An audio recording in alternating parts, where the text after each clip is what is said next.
because I went and I looked at the JPA and it mentions something about legal. Okay.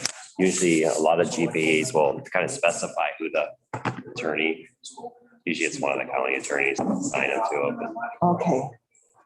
And then I just figured on default, I'll just say it's me and Yeah. Well, so yeah, when I sent it to him. Thought we had an interesting discussion yesterday at the But landfill meeting. saying that it's not a city library. Seems like for years, it'd be the cheapest. So, yeah. Thank you for doing that. yeah, no problem.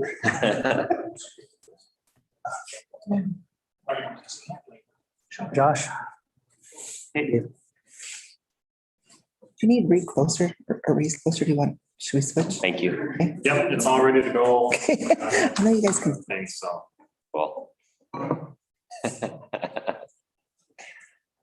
Thank you for getting it to me. At the janitor ER last night, they got her down to the children this morning. Really? Sick or what? Yeah, she got, they found a cyst in her. Oh, Oh, not good. But they found that after she went there, or they knew yeah, that? no. She was fine. We were out there Sunday for her 13th birthday party. Morning, Kelly. It was fine. Not good. That's scary. Yeah. Okay, 9 o'clock, we'll get started so we can on our way.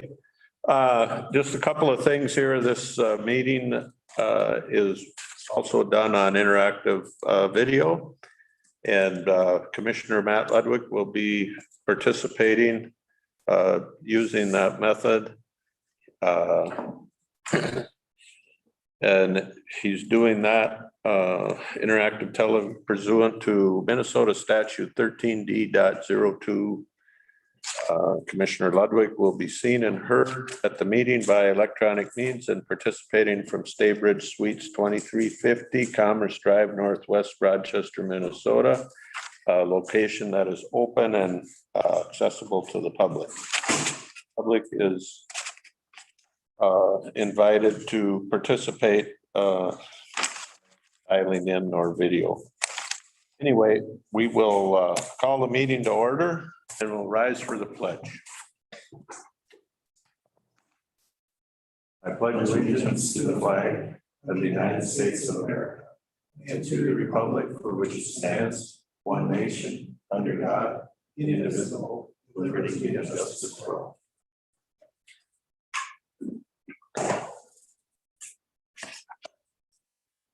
Oh, first on our agenda is talk with townships. We have invited people. I'm assuming you folks are from one of the townships? Windermere? Awesome. So if you have any issues, what we found out is sometimes when we travel around the county, people are more apt to come to a meeting and say, you know, this has been bugging us for about 13 years and it's an easy fix. And sometimes it's not an easy fix, but we do like to communicate with you guys and we try to do that. This meeting was going to be held in Bruno, but due to some COVID restrictions stuff, we moved it here. So you got anything on your mind that we could help you with or you could help us with? Yeah. Mark Kanaski again from Windermere Township. I don't have any complaints, but I do want to thank the board for passing the motion to give the township $25,000 for that high water study on Sturgeon Lake. There's a lot of people on Sturgeon Lake here over the past several years. We're very grateful that the water is down this year, obviously, and people are a lot happier. But the same thing happened in 1972, where water went down and nobody did anything about it, and all of a sudden it came back. And so we are going to use that money to actually move forward with that feasibility study to at least have something in our back pocket in case the situation arises again. So I just want to publicly thank the board for moving forward with that. Thank you. And thank JJ for bringing that forward. So that's what we have to do. If you guys got something, you bring it to your local commissioner and we get it on our agenda and we can see if we can do something about it. But you got a heck of a memory if you remember something that happened in 1972. And Mr. Chair, could I just ask for the name of the gentleman who was speaking for the record? Pardon me, sir? Your name, Mark Danaski? Mark Danaski? Thank you. Thanks for coming. How's everything else in Windermere? I'll speak again, as long as the sheriff's office here. Can we get you to come speak in the mic so that Matt can hear you?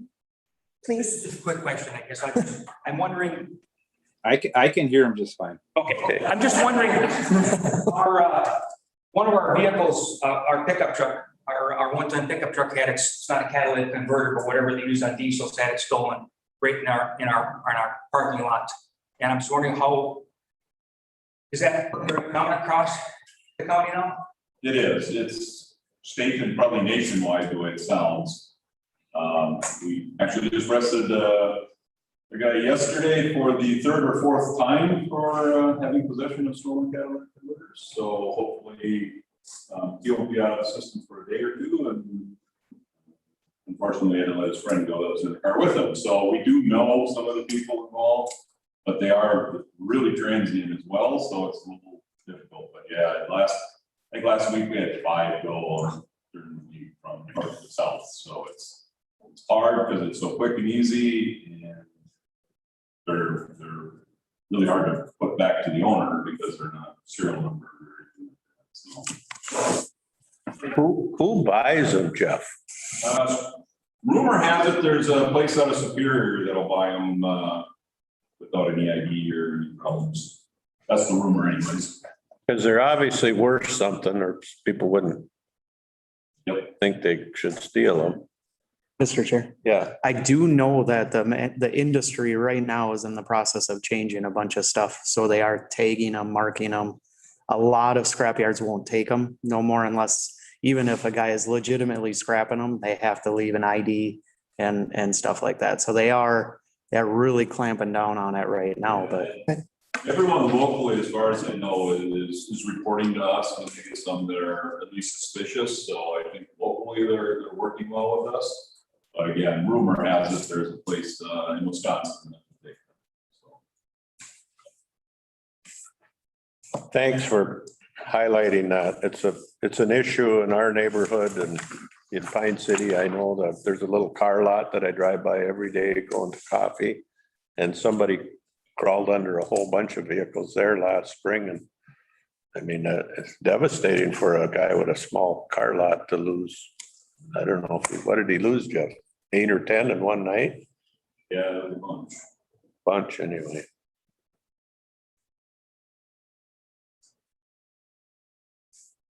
How's fishing on Sturgeon Lake?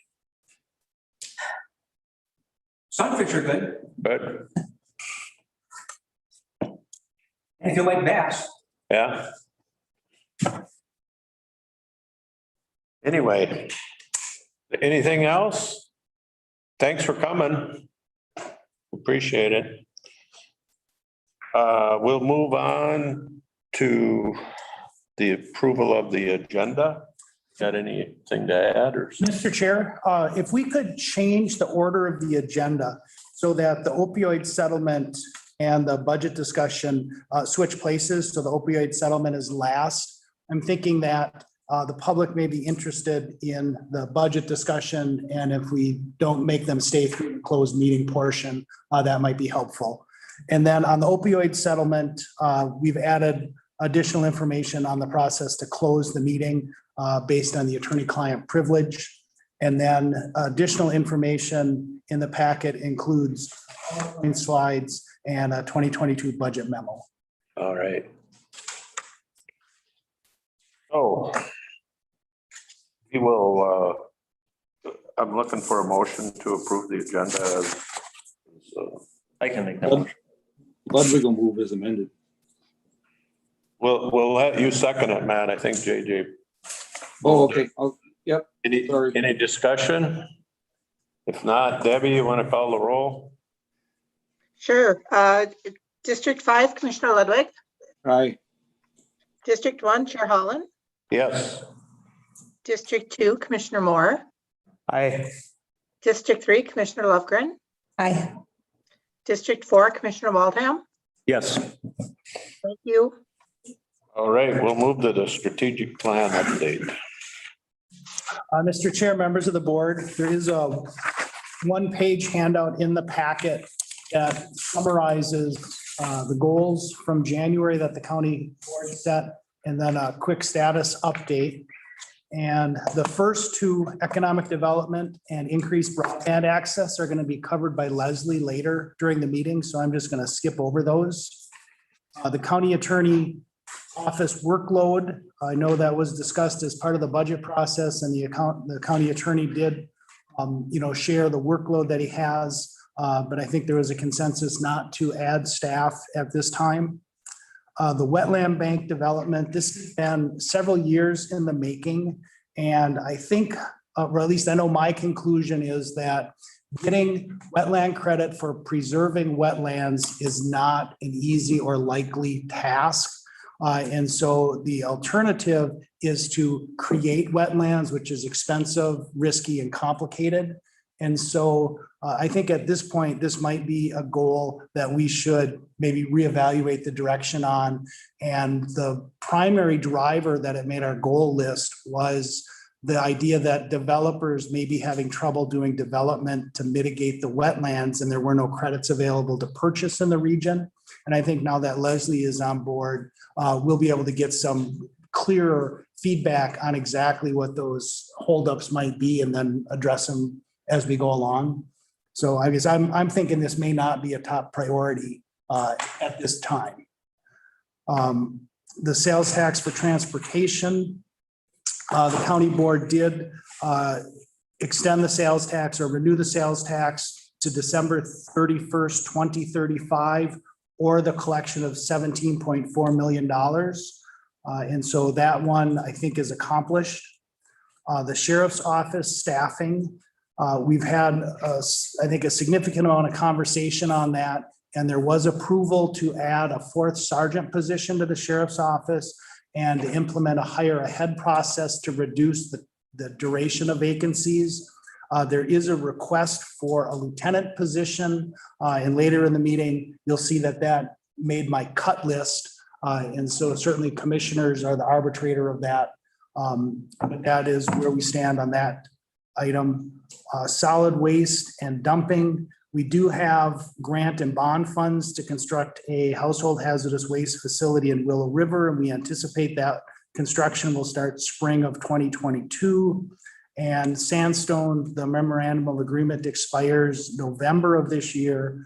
And Caleb is actively working to get a 3-year extension, and we think that is a likely outcome.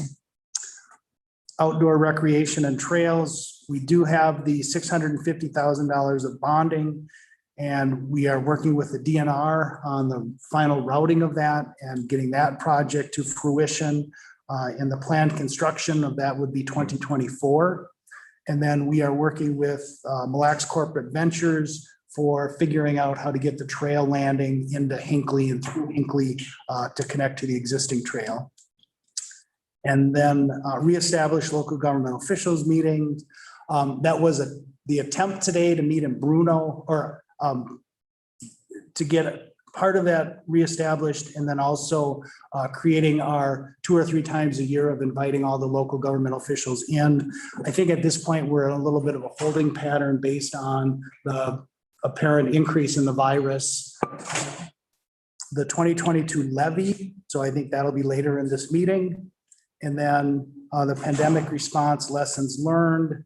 I think we have made progress on the remote work, additional flexibility.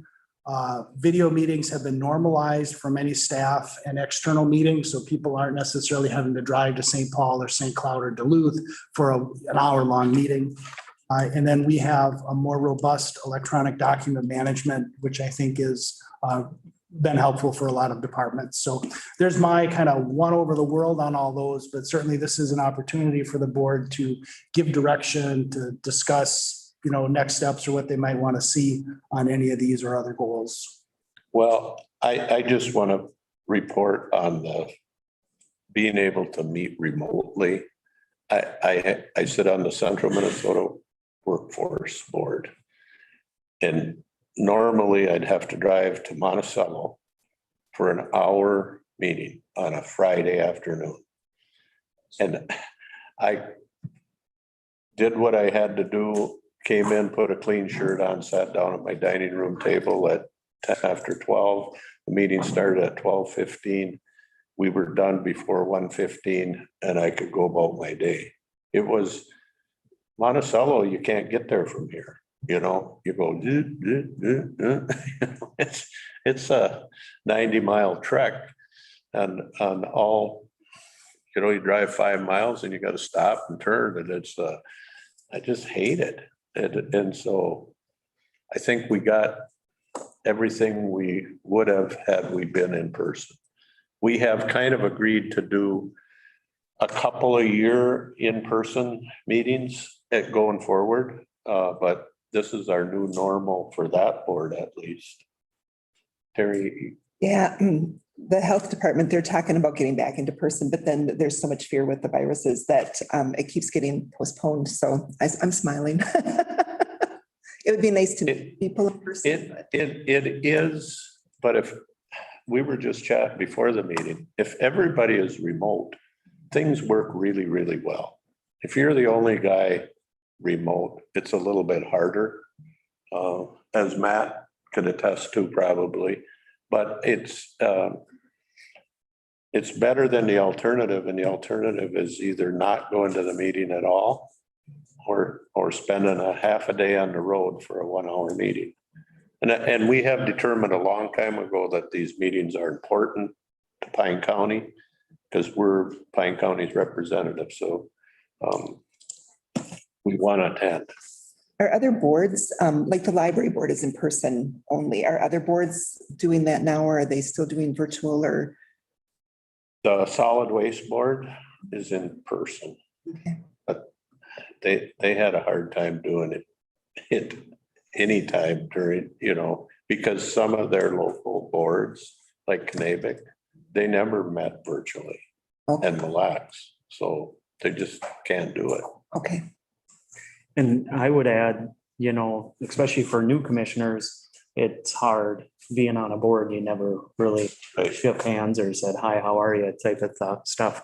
But that'll just mean the in-person stuff is that much more important. So when you do have a meeting that's in person, I would, you know, strongly urge to get together. And I'm guessing if we have like an AMC conference this year, it'll be a pretty big deal for everybody to get in person, just to reestablish some of the connections and that kind of stuff, you know. Right. So, like you said, if your monthly meetings, normal pay the bills are remote and you have 1 or 2 a year, like in Monticello or a couple of them that go and meet, you know, I don't see an issue with that at all. So I'm not the type that likes driving around either. So sometimes it's really nice if your spouse goes with you and you stop and have dinner with somebody on the way home or something. But most of the time we all have things we want to do other than drive. Thanks, David. It gives us a good, I was reading through this the other day and thought, well, we've made, I think, really good progress. And I think that in January of 2022, there's a lot of thinking that can be given to the goals because we have accomplished so many of them. It's almost, we need to start, I don't want to say from scratch because we want to build on what we've accomplished, but there's just, I think, the opportunity to create some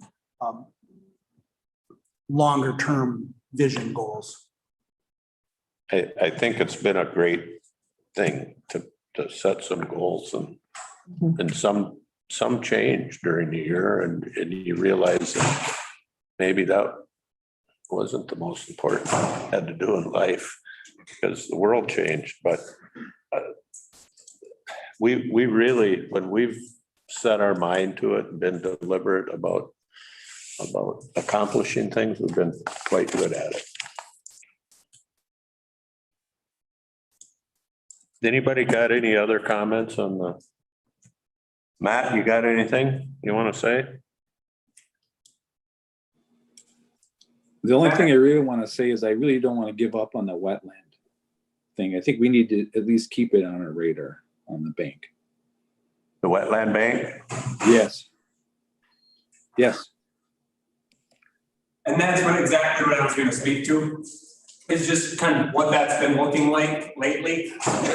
It's, you know, we have a lot of staff working with landowners, and we really opened our eyes over the last couple of years of what a good wetland bank site looks like and how to identify that through historic aerial photography, things like that.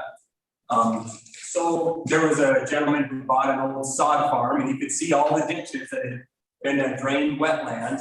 So a guy was calling to, you know, consider buying that, and we just let him know, hey, just so you know, this looks like a good candidate for wetland banking. And it was a developer. So I think we're trying to build awareness that way. And then there was another site that we saw that a farmer was using that just looked like it was starting to revert to wetland. It looked, and just a big 80 acres, a big series of ditches right adjacent to Mission Creek. And it looked like it had some promise. So we did some investigation on that, and the landowner was interested. Again, it ended up not being a site just because of some of the nuances of how that all works. But so it's something that I think we're chipping away at, but it's not something where you can say, okay, by the end of the year, this is going to happen. But at any rate, know that it's not something that we're giving up on. I think Caleb brings up a good point.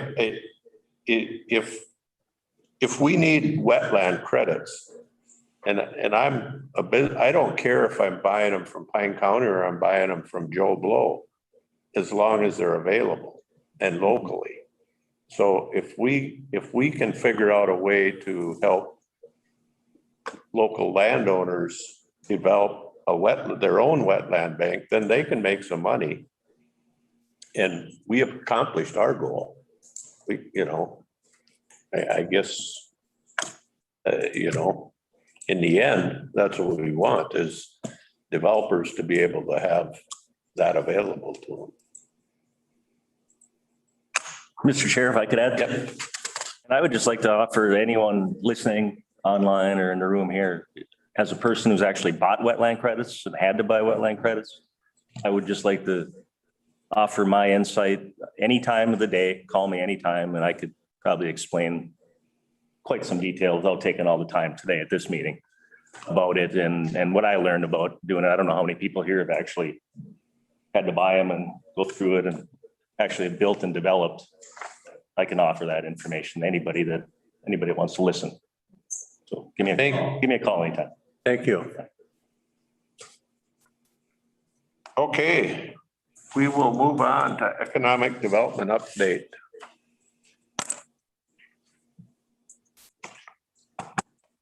Morning. Morning. Morning. All right. Thank you, Ryan. So I've added some slides. I'm Leslie, your Economic Development Coordinator. Asked here to give you an update of where things are from the last time I gave you an update in June. So first and foremost, my clicker, right? Broadband's been my primary focus since I started. I think also a big reason behind the hiring of this position was to start working on this issue. And in the last month, we've hired Hometown Fiber after we did the RFP, looking for a broadband consultant.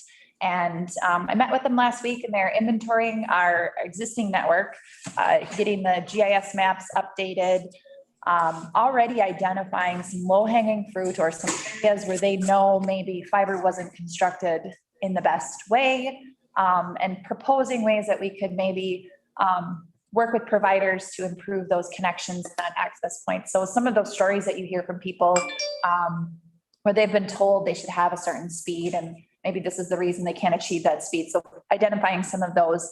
The process with them involves mapping it out, doing an overview of who is providing what at what speeds, and then figuring out how we can identify those easy projects. They're not going to be easy, but it'll be easier for us to identify where to push the money to if needed, and also apply for grants outside of the funding that we have available through the American Rescue Plan Act.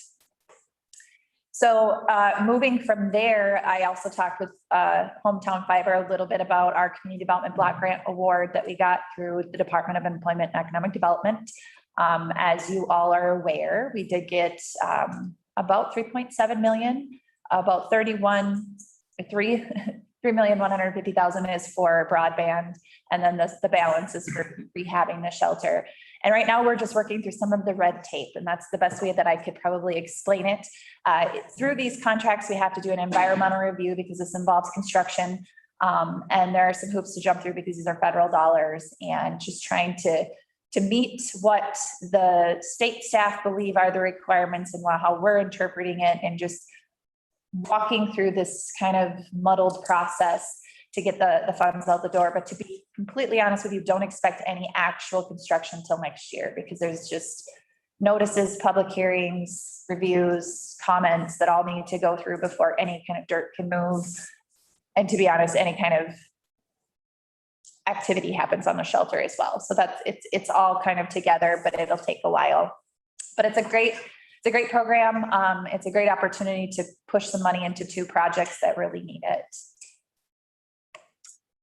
Continuing on broadband, we were also selected to participate in the Blandon Broadband Community Program through Blandon again. And this is the same foundation that did the CBR with us.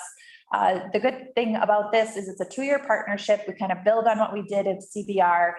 We've identified a steering committee of about 8 community members, and it'll be those 8 community members that help us bring the community into our meetings to discuss broadband projects.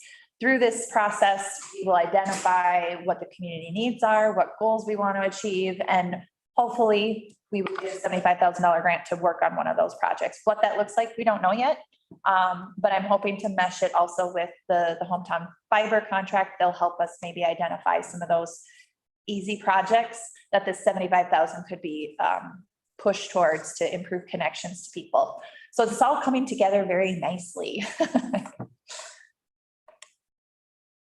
All right, and then some quick wins that we had beyond getting grant awards was I did an interview with Minnesota Public Radio, identifying that broadband is no longer a luxury, it's a necessity. I guess that little tagline got me in the article, so I was pretty excited that Pine County could be highlighted.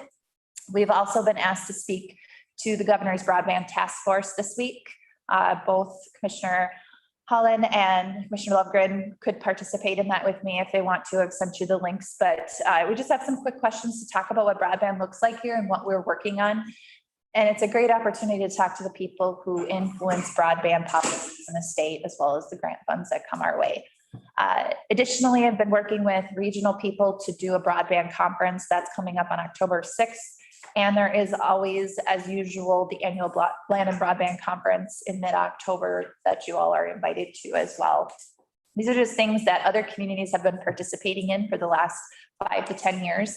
And it's these types of activities that help get ourselves noticed, and the people that make the funding decisions can maybe start picking our projects. The other big project has been the American Rescue Plan Act, and I just kind of wanted to share with you guys in charts and kind of allocations to show where we're at. We've done some good work with identifying some public health projects with the mental health mini grants, the outreach and education position, workspace renovations, communication tools, and supervision tools as well.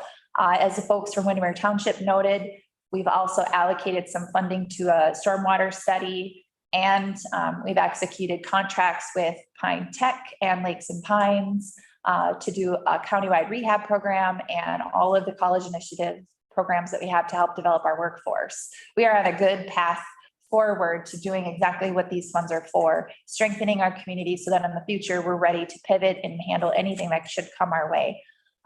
Additionally, we've used a little bit of the funds to match our SETI, our contract with Hometown Fiber, matching the Blandon grant that we received to do that project as well. So this is kind of what it looks like so far. A good chunk of it is still unallocated, and that's where my next slide kind of walks you through maybe where we think it's going. If some of the projected projects get approved by the board, what it would look like in the end. And this is kind of pulled from that spreadsheet, which is my next slide, that is in your packet. It takes this and puts it into kind of a nicer format to see kind of at the end where we would be. But if the jail renovations were to happen, that would go under public health, and that brings our public health response to about a 31% portion of the pie. I've slipped in there some ideas to do a household well program through rural development, which requires a 10% match. So we've used some of that to match that grant if we were to apply for it. It doesn't open until next summer, but it's something to think about since we have a septic program to start a well program as well. And then maybe open it up to some of the cities and townships and other jurisdictions if they have stormwater, sewer, water projects that are put on hold because they've experienced decreased revenue. Not a lot of our cities and townships are getting as much money as the county. So this is a way to partner and leverage those dollars to push it a little bit further. In development, the biggest stumbling block is roads, water, and sewer to get development to happen. So that's one kind of suggestion. And then investing in economic impact. So one thing I'll touch on later is childcare is also another ingredient to economic development. If there's sufficient childcare, then your workers have somewhere to send their kids and they're happy to take jobs. And then building some food shelf capacity and potentially doing some countywide marketing to really pull people into Pine County. Because I think in certain communities, there might be someone who's really good at marketing a certain event or a certain community asset, but who is actually marketing Pine County as a whole, which in turn could also help Sheriff's Department recruit staff if we're selling Pine County as this great place to live. That's another bucket of money, kind of just suggesting that that could be a project. And then broadband, we've talked about working with Hometown Fiber, doing the blend and broadband community, but how else are we going to invest in broadband? And this would be allocating a little bit of the funds to grants to providers. And in the packet, I also provided to you guys an example that I stole from Cass County, I'll be honest. Tweaked it to meet our needs, but that was the suggestion of, if we were to do some of these projects, we can't do them by ourselves. So we would reach out to the communities. We've allocated maybe some funding for these projects. Please tell us how you're going to do it and what it looks like, and tell us how this addresses responding to the pandemic or rescuing ourselves from the pandemic. So that's just kind of planting some seeds. I would love to hear your thoughts on that. And this is just the spreadsheet that's in your packet as well, where we're tracking some of the things. As we walk through it, I'm categorizing each of the projects by what's allowed in ARPA. If it's bold, the board's approved it. If it's red, we're still kind of mulling around numbers and nothing's finalized. And then the bottom box is projects that have not yet been formally presented to you, but we've discussed internally or in committees, and things we're just rolling around. So, yeah. And this is what the community funding requests would look like. Allocating about $500,000 for community requests for water and sewer, $175,000 for economic impacts, specifically targeting childcare, food shelves, and maybe a marketing plan, and then $750,000 for broadband, looking for those providers. And I guess in my mind, I picture that broadband as Hometown Fiber's identified like 10 projects, and we put it out there that we want these done. Who's going to do them? And here we have some funds to help you with. Figure it out. There's federal funding and state funding for broadband, so that'll be probably part of it. Hometown Fiber is developing what that'll look like exactly. Leslie, when does Hometown Fiber think they might have something for us to? I'm hoping that they will have something for our mid-October land and broadband community kickoff meeting.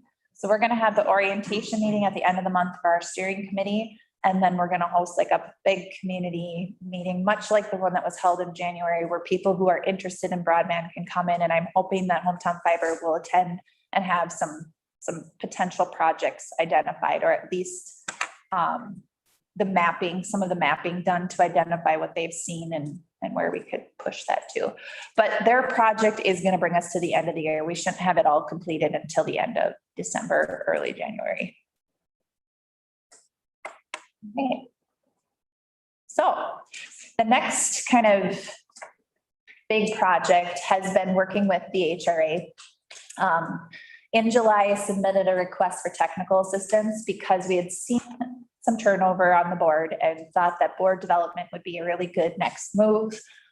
Exploring what it would look like to be a joint HRA and economic development authority, and also working with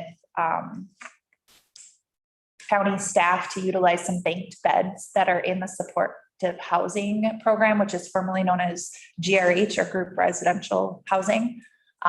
Because they're finding that as people are transitioning out of foster care, there's just not a lot of accessible housing options. They can get them into housing, but it's just not meeting their needs for their mobility.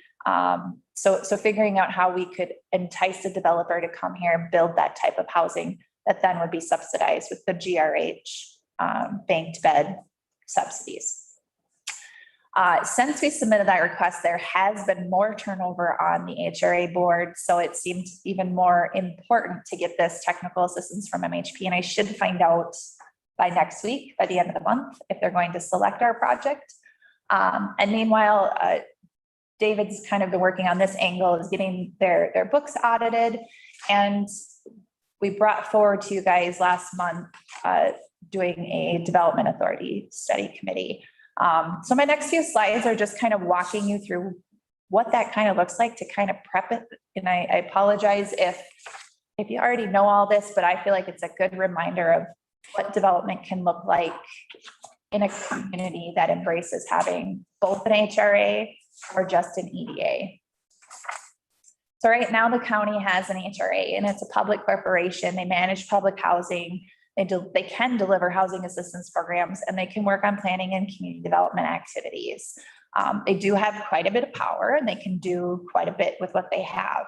Just north of us, in Carlton County, they have a separate EDA and a separate HRA, and they actually have, a county HRA and individual city HRAs that do a lot of development projects. There's apartment buildings, senior housing. Their executive director does work on those pretty actively. So 30, 40 years ago, when the properties were developed by Pine County HRA, that's just an example of something they could continue to do if they wanted to. Right now, they're just managing their properties, and not just managing their properties, but they are managing properties and not much else beyond that, but they do have powers to do more. An economic development authority can do similar functions as an HRA, but does it more of the business end rather than housing. And that's kind of the biggest difference. They really focus on doing business assistance and development programs. Quite often they're heavily involved in forming technology and industrial parks, creating revolving loan funds, working with state and federal entities to bring in different outside funding and having a spot for those funds to be housed. And then there's a couple other ways that you can, adopt development authorities, a rural development finance authority, and that's typically done in areas where agriculture and natural resource industries are big, and port authorities when you obviously have a port that you're managing. And also there's some other development organizations that exist in our communities that do very similar things. We have commercial clubs, which sometimes transform into chambers of commerce eventually, and development corporations. I don't know of any existing development corporations in the county that I could find doing searches, but we do have quite a few chambers of commerce, and they work to promote the community that they're in, tourism, and the businesses that are members of their chamber. And I just wanted to kind of give you guys an overview of our three neighboring counties, Chisago, Kennebunk, and Carlton, and what they do. So Chisago County has a joint HRA EDA. They do a lot of various housing resources. They own and operate a few facilities. They do down payment and closing cost loans. They do housing rehab loans. And I remember when I started at Lakes and Pines, it was We do all of this in all of our counties except for Chisago. That was always the outlier because they did it themselves. And in asking staff there at that time, I was like, is that a bad thing? Is that a good? They're like, no, it's a good thing. We wish everybody would kind of take on some of these. We're here to fill the gaps at Lakes and Pines. But Chisago County had undertaken some of those themselves. And they're viewed just as a partner of Lakes and Pines. If you were to visit their website, you'd also see that they do a showcase of what it's like to visit Chisago County. They highlight their parks and trails and attractions and events. And they work very closely with their chambers of commerce to do that. They also do a lot of business resource assistance. They are an SBDC, Small Business Development Center. They can review people's business plans and their finance applications. And they also work through the county government to do tax increment financing and tax abatement. And they work directly with those developers looking to come to town to connect them with the right resources. Nancy at Chisago County also is really big into the site selector stuff, which is just showcasing what exists and having a real good pulse on what land is available, what buildings are available, and having it at people's fingertips so they know. You shouldn't have to know somebody to be able to find vacant land. And that's kind of the point, is to get it on a website or at least link to a contact so you can find a place to put your business if you want it. And she's also, and her office has been very involved in broadband, and they are a telecommuter forward community. So all of this falls under the HRA EDA because it's a blended HRA EDA. And it all works in concert to help spur economic development.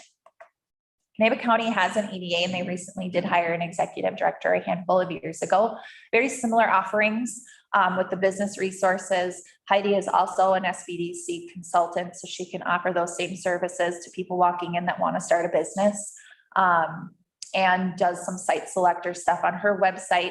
Canaba County is a lot smaller than Chisago County, so there's not as much on there, where Nancy has probably 7 different communities with industrial sites and business sites. Heidi's got Mora for the most part. But it is a great place for information. So it's kind of like the stopping point. If you're looking at Canaba County, here's the page you visit to find pretty much everything. If you're moving your business there, you're moving your family there. It's a great connection to a lot of community resources. She is also working on broadband as well. And then, yeah. Just a question. Do you know staffing of these authorities? Not off the top of my head, but I know kind of anecdotally, I think Nancy's got maybe 2 people under her that kind of work in the respective areas. I could be wrong because I think there's been some turnover, retirement, but I know that they used to have just a housing person and then an economic development and then kind of like an office assistant that kept things organized. Heidi is alone in her office, and Carleton County has so Carleton County EDA and their economic development office was their clearinghouse for all their COVID-19 assistance. That is their main page, was how they were assisting their businesses during that time.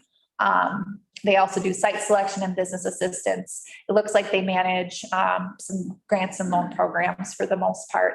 They just don't have the housing end because, as I alluded to earlier, Cloquet, Carleton have their, and they don't necessarily always work together or work well together.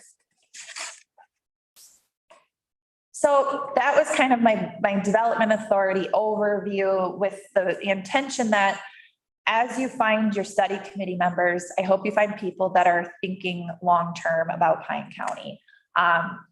Over the past few years, I was delighted to see that you guys have done some strategic planning around economic development. In those plans that are always on my desk and open, because that's what I do. I'm a planner and I like to check things off lists. So it's good to have them out as a reminder. In your economic development strategic plan from 2015 to 2018, you mentioned having an economic development position and considering structured economic development efforts, which is this development authority study commission that you're putting forth. Being an information clearinghouse and supporting your cities and townships, which David's done a great job of reaching out to city administrators. Prior to me being there, I was on the city end of things and always felt like he was a person that you could reach out to discuss these kinds of things. And as well, working with Pine Tech was identified, and you've done a great job specifically in the last year with COVID to really strengthen that partnership and help with workforce development. There's not a lot of counties or communities that can say they're doing that. So that's huge. At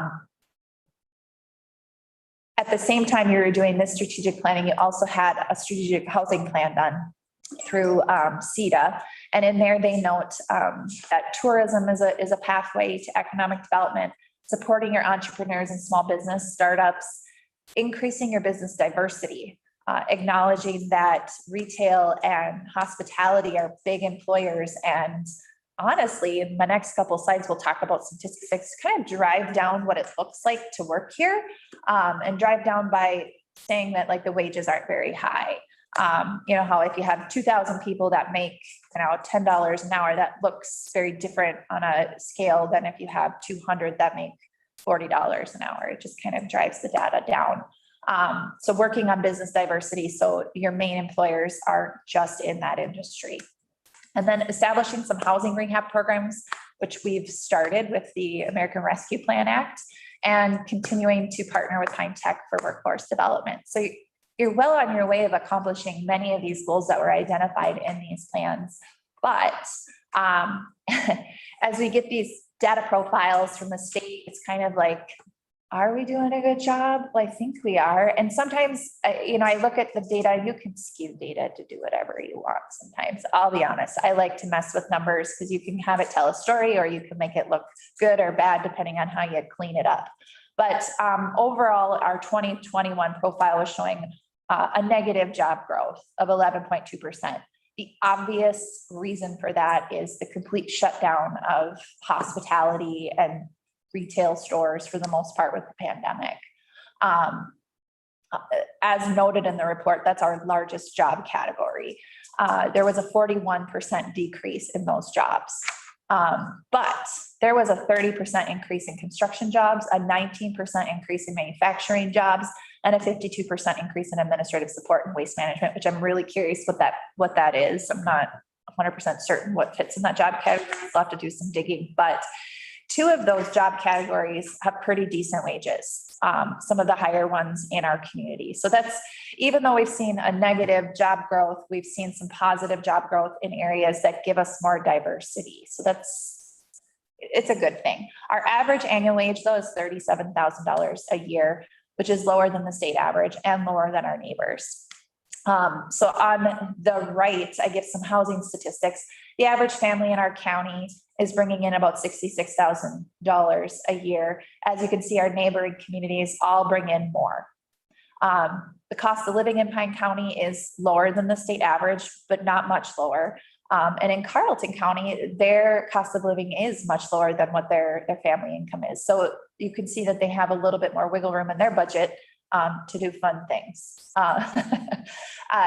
Looking at it in a side-by-side comparison, in Pine County, our childcare and our transportation are some of the biggest factors into why we have a higher cost of living. It's not our housing, it's not our food costs. It was the childcare and the transportation that were higher than communities with similar costs of living. So something just to consider.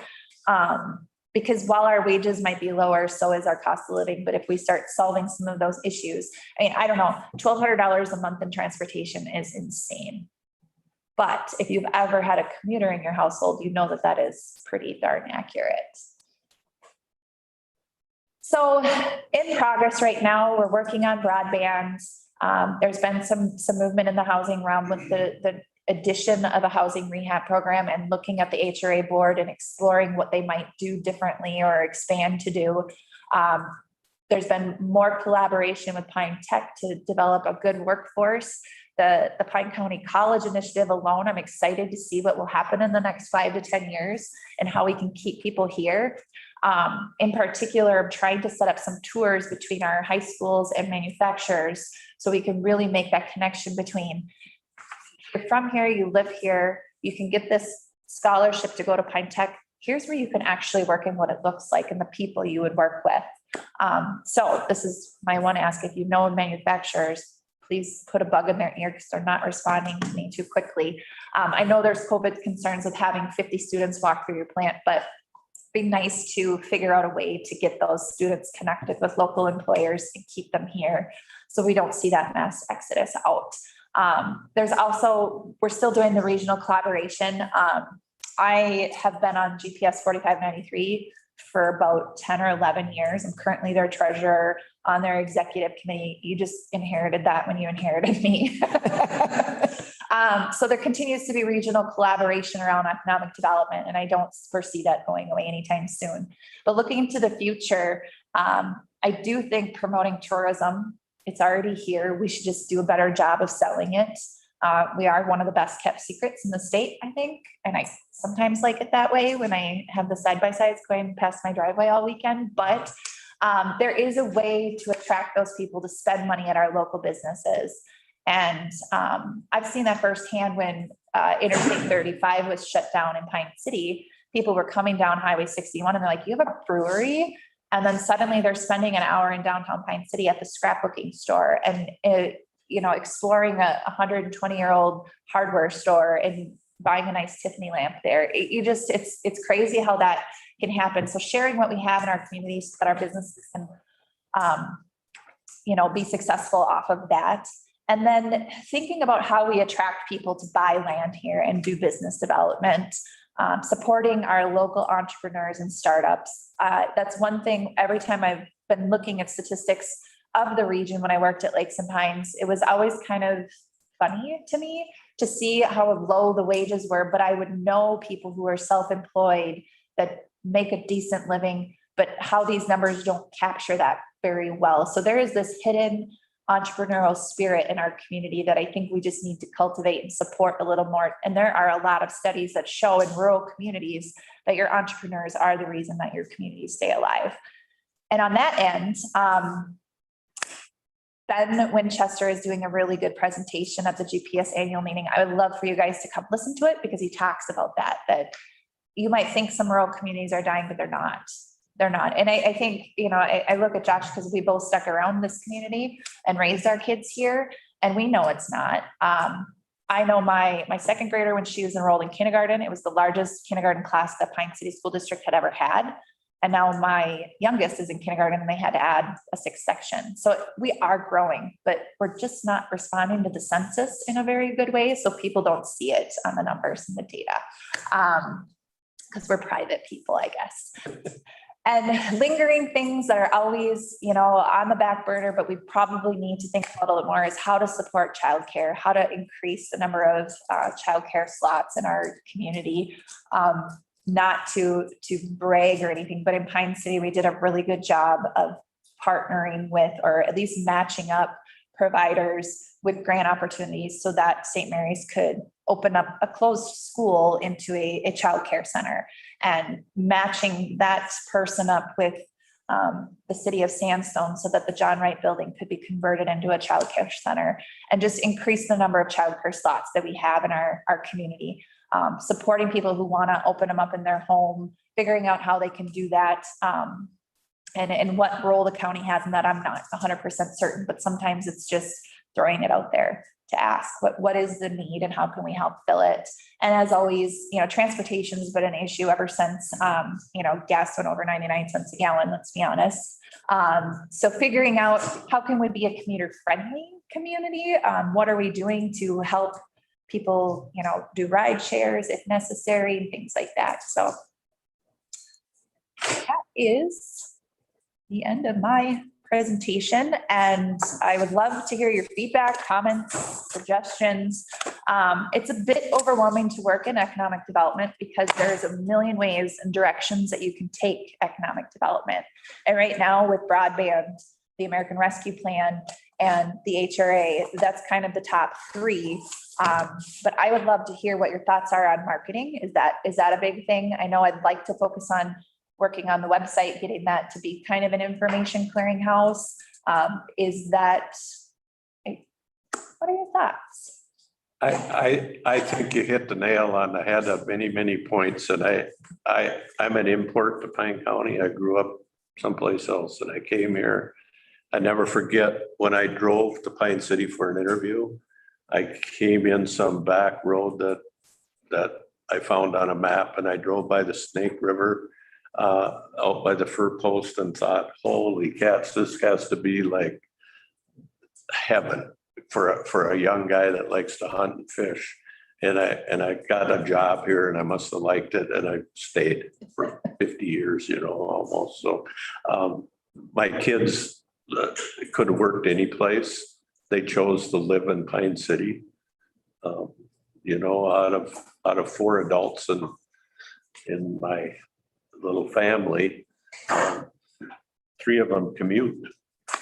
And so I understand that commuting, but they have figured out how to be part of Pine City's community. And, my son's on the fire department and involved in their church, and they're active in the community, but it's different than getting off at 4 o'clock and driving the mile home. You get off at 4:30 in the cities and it's 6 when you get home and you're exhausted. So it's a different life, as you know. But I too think it's the best kept secret of any place that you can live. In 1 hour, I can go to a Twins game, a Vikings game, the Ordway, whatever I want to do in the cities. And in 30 seconds, I can walk out my back door and be in the country. So and sometimes I worry about that too when I see all the side by sides going by the driveway. Well, people are figuring this out. Leslie had mentioned the Ben Winchester presentation. It is Friday, the 24th, so Friday of next week. It's 10:30, 12:30 at the casino. There's no cost, but there is a registration, and I think the registration deadline is really soon, It is tomorrow. tomorrow. Yes. So if you are interested, you can say so right now, and we'll get you registered, or, so Debbie, did you get that? Terry is interested, so if you can make a note, we'll get her registered. I'll be interested. I am interested. And Steve as well. So it's a 20. I might have already registered. I don't remember. I know it's on my calendar. Yep, it's the 24th at 10:30 to 12:30 at Grand Casino Hinckley. And any local official, if Windermere Township folks want to go, it's open to any local official who is interested in learning more about the rural economy. And Ben spoke at one of our local government officials meetings He is really 4 years ago. really a good presenter. Josh, you brought him up a few times. I've seen him at least 3 times, and I would go again if I could, but yeah, I would, anybody go see, he's awesome. He's totally the opposite of gloom and doom. So, and that's what I like about it. So. And I was going to say, do you want to finish more about that? nope, I'm done with that. Okay. I like the fixing our website idea. I think that we do have so many hidden gems, and if we could put them out there and promote them, I think that would be a great thing to do. And I know that that's always been a hard thing, right, Ryan, with the website, on what you can put on there, what you can't put on there. But if there could be a page dedicated maybe towards what we have to offer, that would be. And there is like a Visit Pine County site. It's just combining it. So it's, and I have it on my to-do list to connect with Ryan to figure out how we can map it out so it's best suited. Because if you're visiting to just visit for the weekend, you're looking for specific information. If you're interested in moving here because you have a job offer, you want that information and some more. So just kind of figuring it out. It's quite the undertaking. I'm not a huge fan of website development, but I can muddle my way through, and I think working with Ryan, it would be a project, but something that we could work on together. Leslie, I don't know how this fits with economic development, but I think we've all gone to a restaurant sign says, be patient, short-staffed. And I understand from their perspective that they're not getting workers, they can't manufacture one, but they're doing the best they can. This morning, prior to this meeting, I went to a body shop to see about fixing an old pickup of mine, and the guy says, "I'd love to, Steve, but I'm really short-handed. I could get to it, I'm just." So apparently there's two pretty diverse industries that can't find workers. So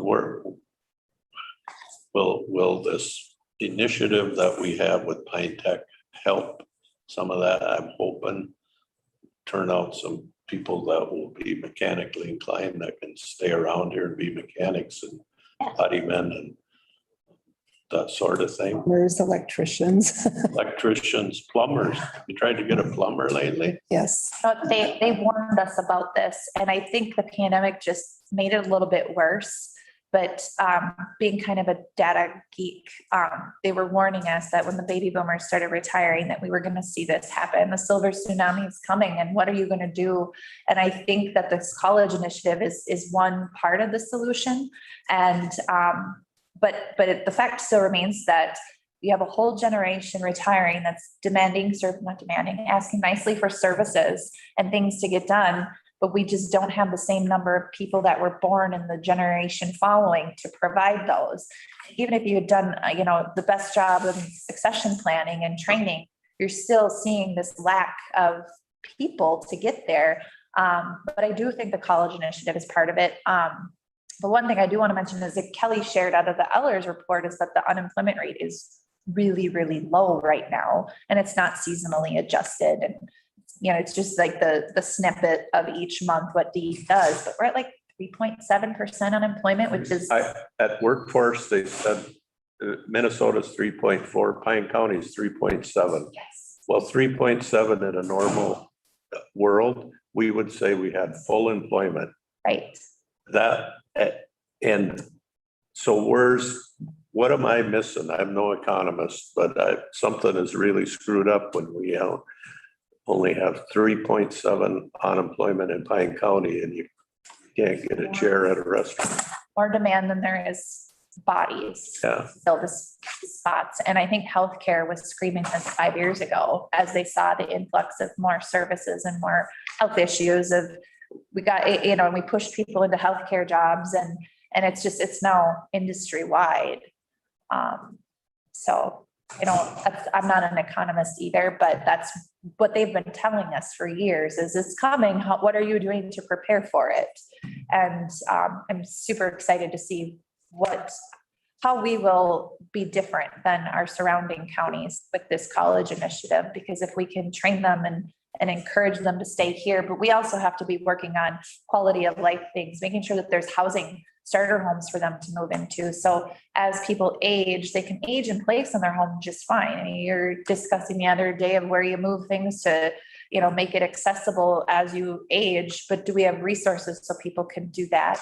And then are we also looking to the future of, is there somewhere for people to move so that these starter homes can open up? And are we encouraging homeownership and down payment assistance programs? So those are the things that, you can talk about workforce, but where are they going to live? And are you going to have childcare centers and daycare providers to provide that?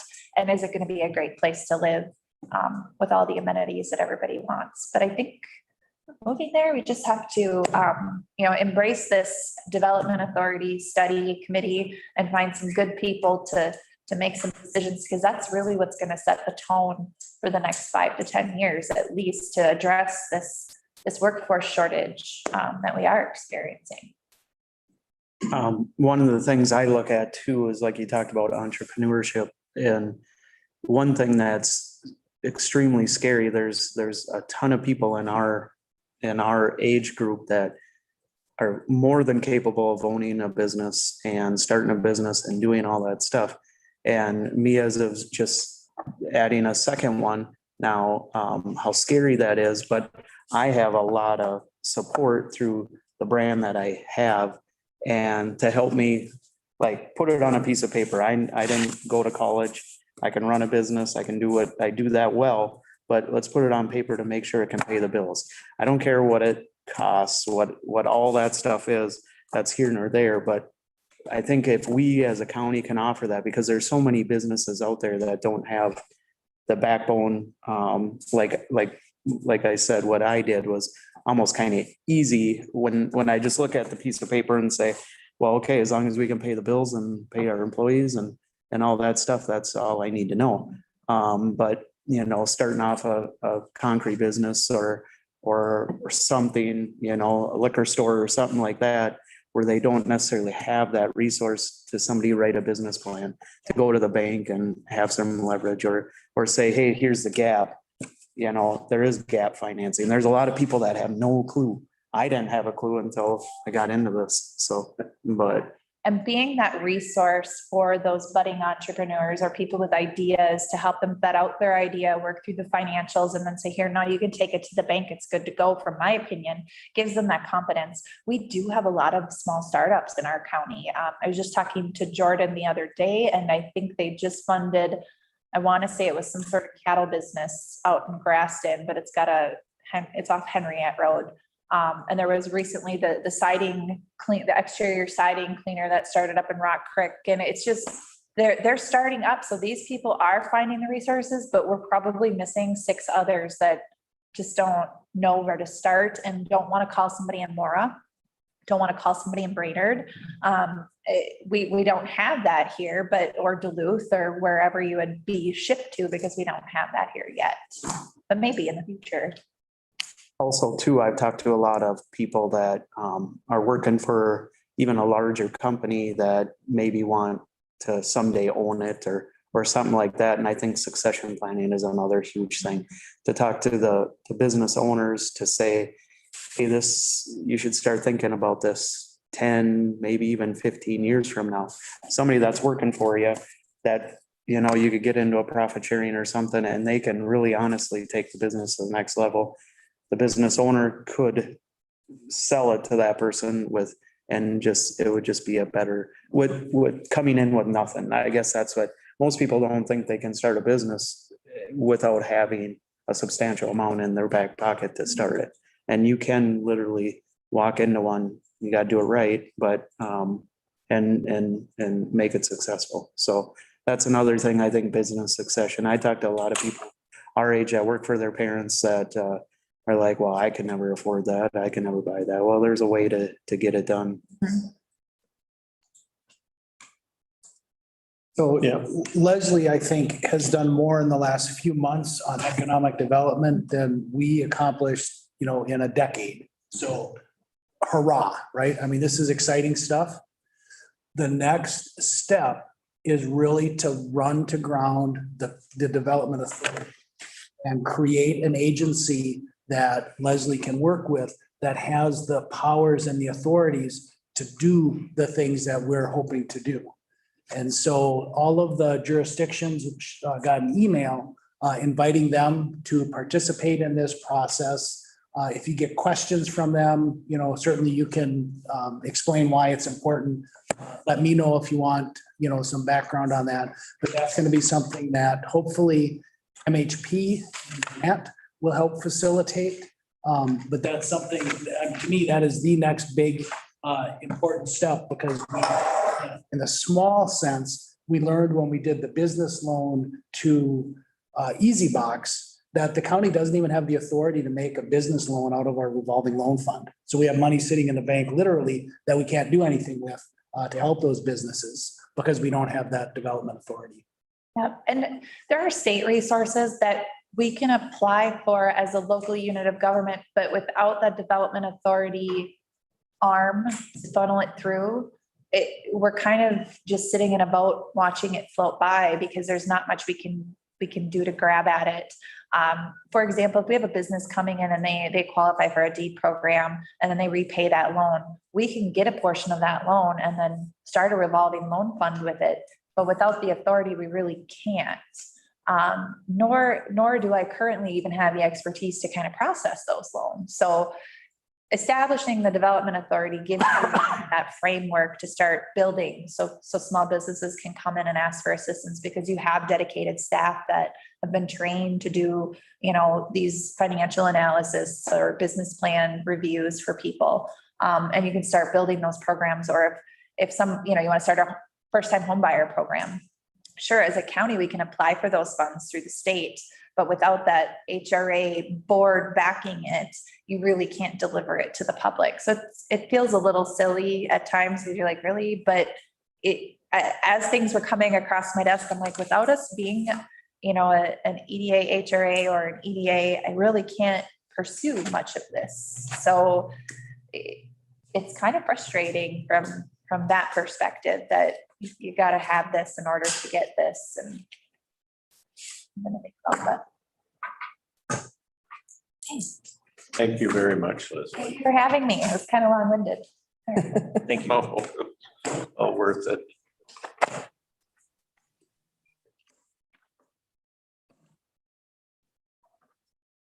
Next up is solid waste ordinance. We're going to take a 2-minute break though.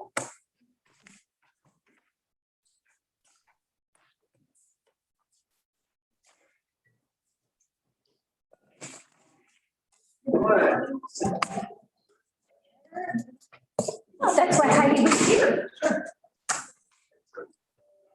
That's why Heidi was here, was for this discussion, but no, she's here with the township head.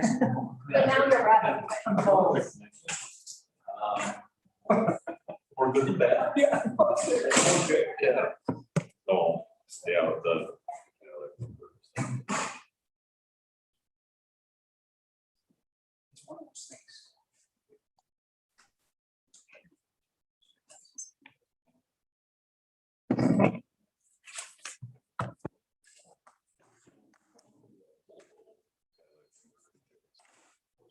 Ryan, where's the nearest printer?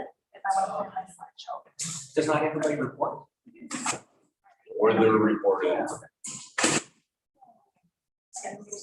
So it's hard to drive one.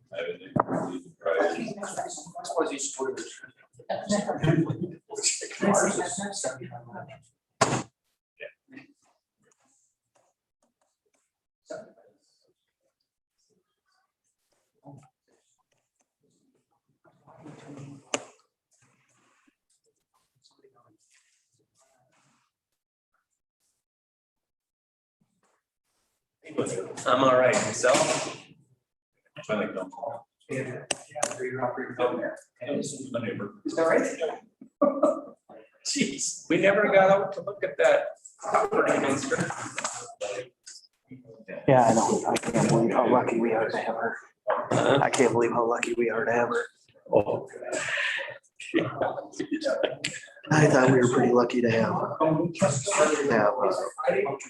Robert too. Yeah. Just didn't invest. She's takes it to. It's pretty active in our community and in our neighborhood. And I mean, there's a lot of septic tanks that pump around the lakes. he's got smaller children, so I think this spring. Well, I haven't forgotten about you, so whenever you're ready, I'm ready. That'd be nice. Eat and walk it out, and look at it. Yeah, I haven't heard of it. It'd look a little better with all the stuff. Yeah. So maybe I'll circle back.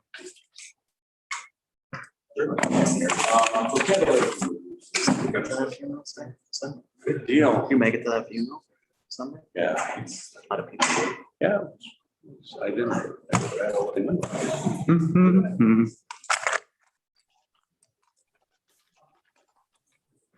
Sure.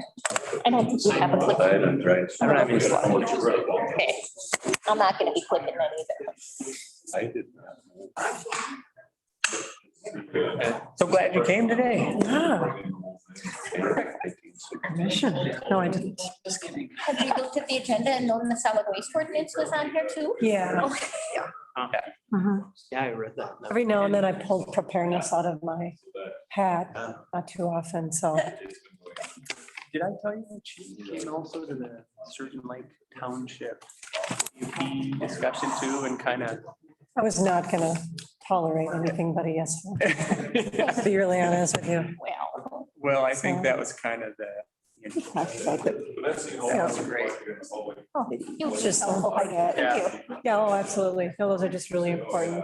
I think it stems back to And so that's perception, bad information, all of it.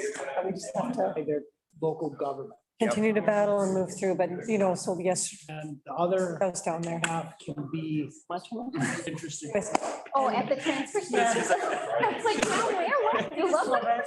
It's like I drive in there and Jill looks at me, my daughter, she's, it's like you're coming home. It's like scary. He's in there taking selfies. like, We should start having "Oh, check it out." customer of the week. and stuff. Hey, we'll get back to business here. I didn't catch Very it. pleasant. Yeah, and I'll send you. Okay. Oh, Caleb, you're up. Thank you. You're up. So a couple months ago at one of these COW meetings, I brought to the board's attention, we've got this solid waste ordinance from 1990 that has aged a bit. Someone put a sign on my back. So it's, our ordinance is aged a bit with very little update. There's some things that have maybe become a little bit irrelevant over time. Maybe some policies that don't make as much sense today as they did in 1990. And we've had some issues come up where we kind of look to this ordinance for guidance. So at that time, we contemplated formation of an ad hoc committee to kind of go through a planning process for reviewing the ordinance and contemplating changes. So I have worked with David and Kelly a bit on making a proposal for what that ad hoc committee might consist of, which was in the board packet. A couple of county commissioners, perhaps someone from the county zoning board, a city representative, a township representative, Minnesota Pollution Control Agency representative, and a local solid waste industry representative. So if you remember, the ordinance addresses solid waste facilities. If someone's going to start a recycling business or a landfill, there would be standards in this ordinance. There's also some language about storing solid waste on your property, disposing it on your property, hauling it for waste haulers, things like that. So there's a few different angles on how we manage solid waste. But, and then I also want to introduce Heidi Croning from Minnesota Pollution Control Agency, who's also on the Windermere Township Board. So she works in the solid waste division of MPCA. So great resource for us. And she's been, it's been incredibly helpful to be able to ask for her expertise. So she is one of the folks I would propose for that committee. And then I also kind of threw together a planning process timeline. That's kind of a draft that could be adapted a bit, but just to kind of get an idea of what might this look like. And it's basically a meeting about 3 times over the course of 6 months, and in hopes, starting this fall, in hopes that by next spring, maybe we would have an ordinance that the county board could consider. So that's what I've kind of prepared for you. You have thoughts, concerns? Well, I think we should almost have a clock on any of these things that we do, because time slips away from us. You know, we found that out with the comprehensive plan. That was from when, 91? And, you know, kind of a similar thing here, and not that they did a heck of a job in 91. They really did, but just language kind of changes, and we've got a few more people living here than we had in 91. And I sit on the Central Solid Waste Commission, and the numbers scare me for the amount of tonnage get brought to the landfill has increased, I think, exponentially in the last few years. we had a meeting yesterday at the transfer site in Cambridge and we need to we need to build a new transfer station there. We need to fix the one that burned, need a new one, because that place on a busy summer day takes in 400,000 pounds of gutter. I mean, that's incredible to me. On a poor day, it takes in 200,000. I can't imagine. I mean, I can't even hardly get my mind around those numbers. And so we got to do our part. Maybe we can lead the pack. East Central Minnesota, you know, I don't know. I don't know what the answer is, guys, but we are throwing away an incredible amount of stuff every day. And we got to figure out some better way to get rid of it or quit throwing it away. That's my 2 cents. So this is spot on in my book. We need to take a better look at it or a fresh look at it, I guess. Maybe they've done such an incredible job. We don't have to change everything, but I think we know they do, so that we do. And thank you for, I'm assuming you've said yes, you'd sit on that committee. A lot of options, no. You're A pleasure. you're drafted. Yeah, I appreciate the offer. Yeah. Thank you much. I think sometimes, you know, people, do you ever get that feeling when you say, I'm here from the MPCA to help? And they go, oh, they tremble in their boots. Oh, it's an oxymoron. Yeah. Mhm. But I think it's great to have somebody on the ground floor if we're looking at a way to rewrite our ordinance. We want to try to get it right. Yeah. And I think it'll be helpful with the township perspective as well. So maybe I'll weigh more heavily on that as well, because it's just balancing the two. It's important. I think, you know, from my perspective, we've done a tremendous job apparently with the Willow River Transfer Station. And it's heavily. And so just from that standpoint, I think we must have hit that nail on the head. The one in Pine City, Caleb keeps telling me isn't as well used, but every time I go there, there's 4 or 5 cars there dropping stuff off. So to me, people have figured it out. Maybe we don't bring as much garbage there, but we bring a lot of cardboard, and plastics, stuff like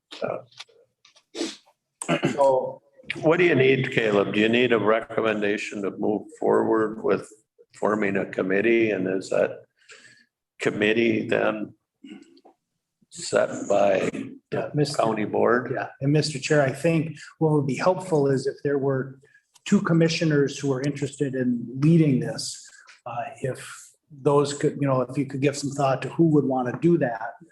Don't have to make an appointment today, but I think that would be the first step, is to get 2 county commissioners who can spearhead the effort, and then give thought to if you have anybody in mind who would be a good person to fill any of the proposed seats, or if you look at those 7 seats and say, there's a gap, we should have 8 on the committee.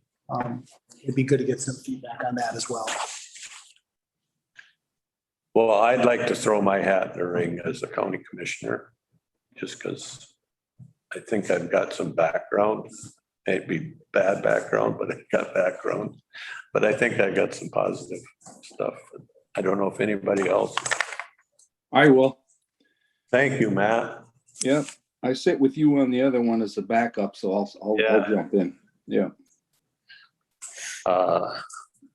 Do you have anybody in mind from the zoning board? Have you talked to anybody? I haven't approached any of them yet. Now hearing kind of, I wondered a little bit about geography. Yeah. If maybe we could consider someone a little bit different neighborhoods from the 2 of you might make sense, but I know there's a lot of folks on that are, it's pretty low commitment, the way I've put together the planning process, I think there'd be a few folks who'd be interested. Anybody have a city representative? Comes to mind? I can't think of his name, but from Mark from Hinckley, would he be a good asset? Mark Mark Perry. Parker. Sure could be. Yeah, the reason I was wondering. And would you fill the role as a township representative or a MPCA rep? I envision MPCA. Wonder if we could get somebody from like Denham or Bruno or something, way up north. Outer lying areas. That'd be great. Maybe Greg. Or Carrick or. Yeah. That northeast part of our county, we probably don't have as good of access for them for getting rid of their stuff. Brook Park and Ascov also are some areas where there's a little bit more solid waste issues. Good point. There's some options. We'll work on that together.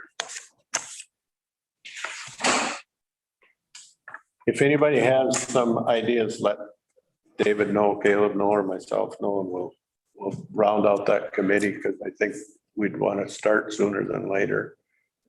And Hey, Caleb, Yes, sir. so would it be advantageous to have a contractor, because they're always dealing with construction waste and stuff like that? Absolutely. Yeah, and I think that's number 7 on the list, local solid waste industry representative. So it could be, Harry Peterson. He wears many hats and he would be a good fit. He told me no last time on the last thing, but maybe not solid waste yet. We'll see. Want me to ask him, I can, wasn't. yeah, I'll ask him. I think Matt has a good point, because one of the problems we have right now at the landfill is apparently, contractors that are tearing down buildings, it's all Yep. about money. And they don't want to take their stuff to the demo landfill in Rush City because it's further away. And so they'll pack that roll-off box full of 2x4s and everything else, and that ends up in a landfill instead of ending up in a demo pit. And so it'd be nice to have not the waste hauler as much as the contractor that does that. So Terry would be a good one, because I know they do it because they're in business to make money, and I don't blame them. But we don't have a construction demo option in Pine County. I think they got one in Carlton County, and they got one in Chisago County, and they got one in Kennebec County. But if you're tearing apart a building right in sandstone today, that's a long way to haul a 20-yard box or 30-yard box.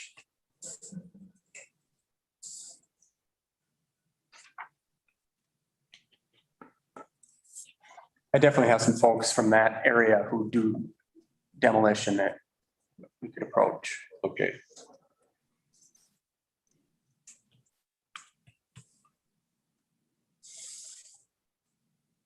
We need anything else? I think that's good direction. All right. I have a question if I can. Yeah. Sure. Says there's portions of the ordinance not currently followed or enforced. Is there a lot of, I don't need to hear them all right now, but I guess I can't think of any that I've been aware of or anything. The main 90's been a while, but I'm sure there's other ordinances that have been on the books or laws for a long time that have, we're not changing it just because it's old, right?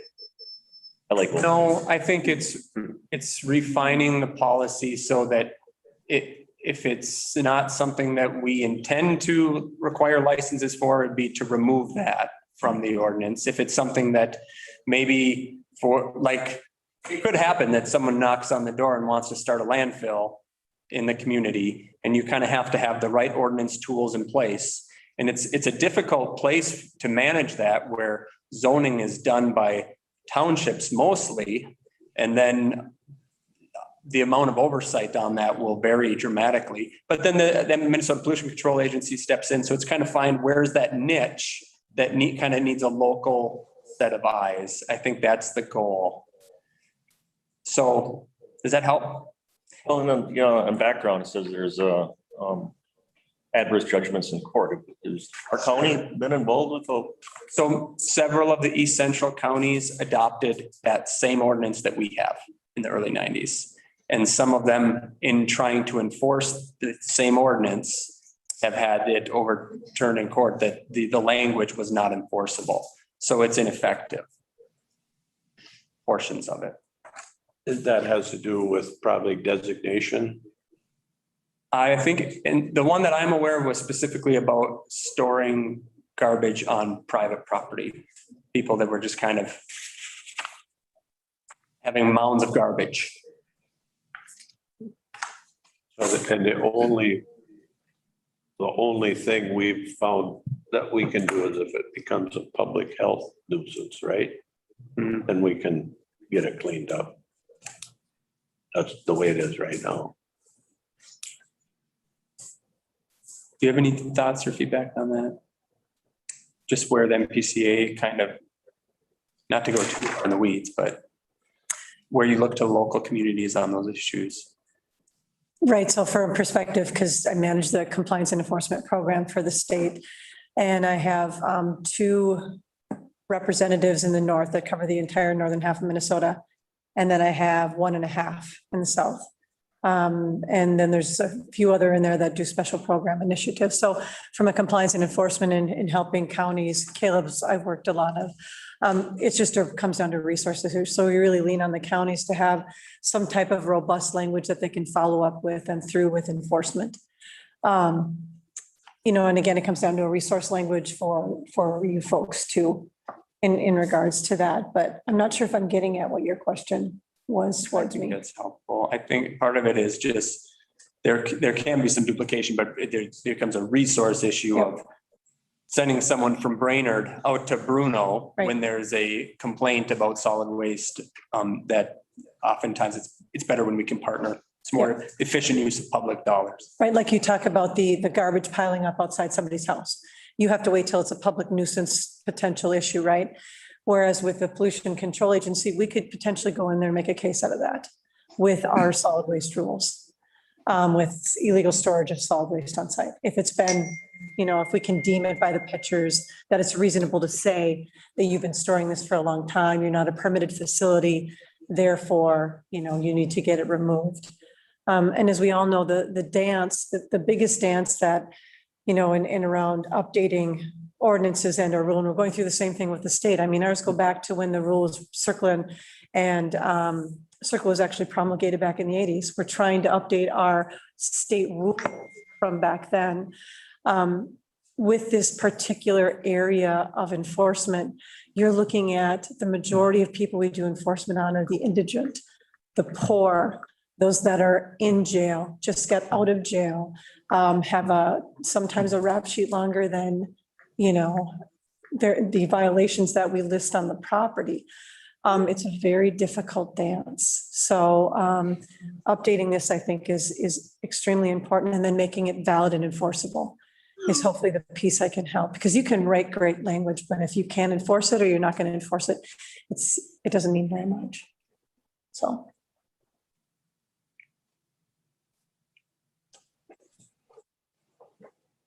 Any more? Thank you for finding this and bringing it, getting and working to get it done. Thanks. Move up forward. We look to have a committee meeting, Caleb, probably by mid-October, end of October? Sorry? Our first committee meeting, I believe it was on November. November. All right. Be able to talk about deer carcasses. Yeah, not gonna talk about deer carcasses. We are gonna talk about the ATV ordinance per my request. Because I got a question from a neighbor the other day that, how come so-and-so got stopped on their ATV because they weren't riding on the shoulder of Highway 61?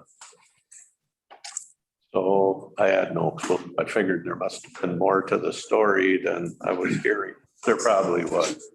I went and read the ordinance Right. after a while. And it does say that they're supposed to ride on the shoulder if there is a shoulder, if I am reading the ordinance right. Is that correct? That's correct. So you have to, well, it's not quite as old as the ordinance you just talked about, but it's been a few years, so a good refresher is helpful. So what the county ordinance addresses is class 1 ATVs by definition. And the state defines that as by width. So 50 inches or less wide rim to rim is a class 1. Typically, they're the ones with the handlebars. Class 2 is 50 to 65 inches at the rims.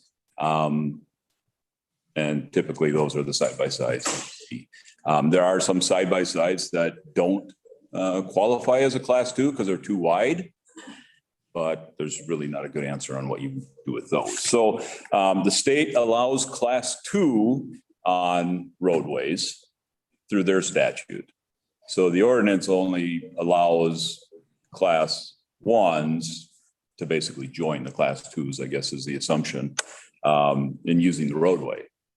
When you say roadway and state, is that state highways or? The state statute actually allows public roadways that are county, state aid, county highways, by definition. So they allow them on the county roads. And I just make the point because the county can't regulate the state or the municipals.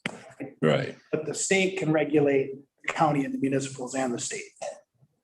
Right? Sure. So the state does allow county road usage for class 2s. The county ordinance allows class 1s to join them, if you will. Both of them do define that they should be driven on the far right side of the road. So the conservation officer that made the stop and education, I believe, was right in that in either case, that's where they should be driven as a preferred place to be. And then they can obviously use the roadway if there's reasons they have to, or to turn or to do those kind of things. So now that's kind of to answer your question, an overview of that. Whether the county wants to do something different with it, I guess is obviously up to you guys. I did run some numbers through our system. Went back to 2015, the year before the ordinance took effect.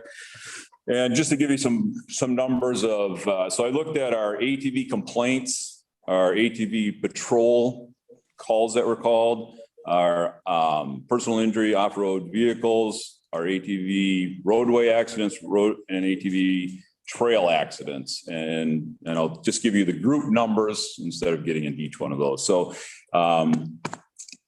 starting at 2015, the total of those type calls was 26 that we received. In 16, it went up to 36. In 17, it went up to 43. In 18, it went up to 49. 2019, it dropped to 34. And we rebounded very healthily in 2020, and we had 86. Wow. And as of 21, this last week, I pulled the numbers and we were only at 19. So we've 20 was, as I'm assuming others in this room can attest, a very busy ATV year for us. I think people found an outlet in the outdoors and that was it. And I think we've stabilized a little bit looking at the numbers. Mr. Chair. Yeah, go ahead, Matt. So Jeff, on those complaints, how many were accidents? That's hard to determine without going through each complaint, so I didn't go that deep into it. The three numbers that I do have that capture injuries are the PIORB, and then road and trail crashes, and those average, so far this year, we're at 6. 2020, we were at 18. 19, we were at 12. And then if you want to look at the earlier years, we were in the 10 and 6. So it did increase a little bit from 15. We're at 6, and it jumped up to 10. I can't say those are all attributed to roadway or the ordinance changes. I really think that we've seen an increase in general in ATVs in the county. It's north to south. And so I don't know that it's ordinance related any more than it is availability. And as you can see, the different types that are out there now, they've really made manufacturing of you can find something to fit anything you want to do with an ATV anymore. And so. The side by sides, I mean, you hardly ever see a 4-wheeler anymore. Right. On the road. Everybody's got a side by side. Some of them are huge. Coffee and every place else. Yeah. So we do get a lot of complaints on the usage. Again, a lot of them are roadway related because of, going from trails to trails. And the sheriff's office and the DNR, we have, tried some concentrated patrol and enforcement in areas and trying to get people to slow down and stuff. But it's a challenge chasing them around, to be quite honest. Mr. Chair. Yeah. I would guess, in the last 5 years or so, the side by side has exploded. I mean, big time. It's crazy. But would you think it would be better without this? Or, I mean, because we worked with you in the sheriff's department a lot through this, and we kind of thought it would be a good deal. And I don't know if we expected it to explode the way it did, but I mean, most of these, you're going to have this problem regardless, right? I mean, it does give a law-abiding citizen a chance to use it for good, or. Right. My take would be it's not a bad thing. So I don't know that we need to eliminate the access. If you want to change some wording to make it less confusing, that's always something that's good to look at and review occasionally. But I don't see any real glaring errors or things that I would suggest we even fix on it. I think it is sad to say it is what it is. Sometimes lame to say that, but I think it is. Other counties, since we've done that, have gone to a similar thing where they've opened up the roadways too. So I think it's more the norm now than it was back in 16. So I don't know that it's out of place. Mr. Chair. Yeah, go ahead. I remember the discussion when we were doing this, and there was a lot of complaints about property damage, ditches, erosion, things like that. And that was part of the reason we put them up on the road, the ATVs. We had a lot of complaints with, driveways getting tore up, going over, people using the ditches because they were going to go from point A to point B anyway. So, and the other counties that we reached out to said that when they did it, their damage complaints went away. So it's just, and if we're promoting people to come here and use our trail system and stuff, some of it we have to live with. I don't know what that means, but you're going to have people doing things no matter what. But. Yeah, and I think my biggest concern going into it was conflict with normal vehicles and ATVs, and we haven't seen crashes involving the two of those regularly. Usually it's the crashes we go to are overdriving, speed, or alcohol related. And that's just going to go up with the increase of use. So I don't think there's a conflict on the roadway that I would point to being a problem. That's what I battle every time when people are like, well, since you've allowed these guys are popping wheelies going 100 miles an hour, whipping donuts out. And I'm like, you still have to obey the law. The law, you can't operate it just because you can operate an ATV on the road doesn't mean you can be drunk doing it or anything like that, So And then people kind of look at you like, oh yeah, you're right. So, you know, I think that's one of the things too, but I don't know. Mr. Chair, could I just add that? Yeah. So our ATV ordinance has nothing to do with side by sides. No, So throw that away.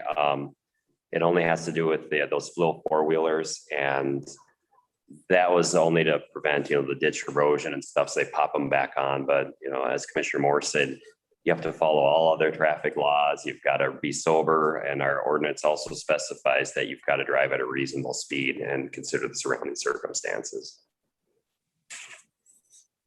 I think I forgot about that part, Reese. I really did I thought, oh, I got a smaller side by side, and I guess it's considered a class 2, but it's only 570 Polaris, but it's width-wise, it's likely, yeah. 450 inches.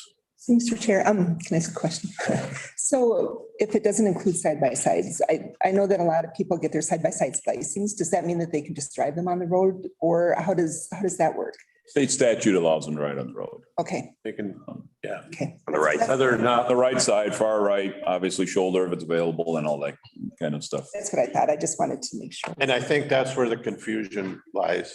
It is because if you ride on the county road that goes by my house, you have to ride on the road because there's no shoulder.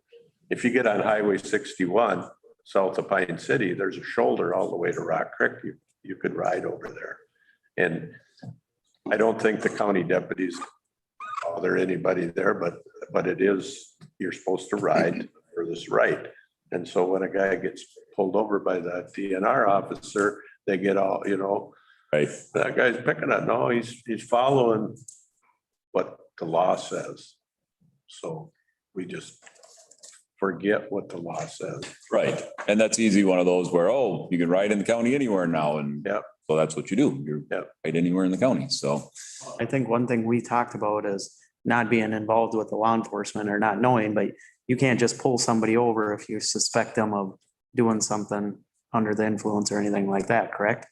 Or can you? Maybe you can, maybe you can't, but that's what we figured. This was more of a, hey, I'm gonna pull these guys over. This is a reason to pull them over and check to see if they're under the influence or something to that effect. So I don't know that it's fair to categorize every traffic stop as a pretextual stop, which is, conversation in the metro area right now.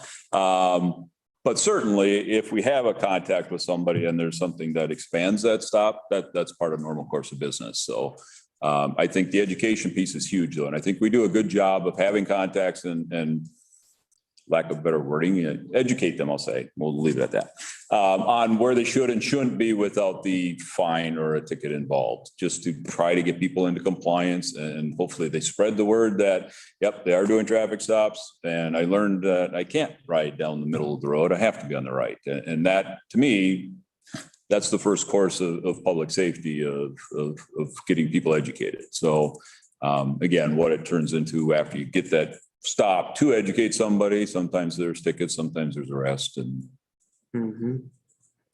everybody's always worried about the taillight bulb being out because they don't want to get pulled over for that.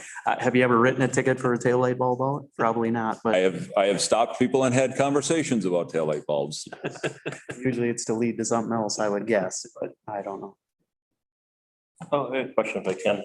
How was it missed that it was just limited to the class 1 and not, Because side by side?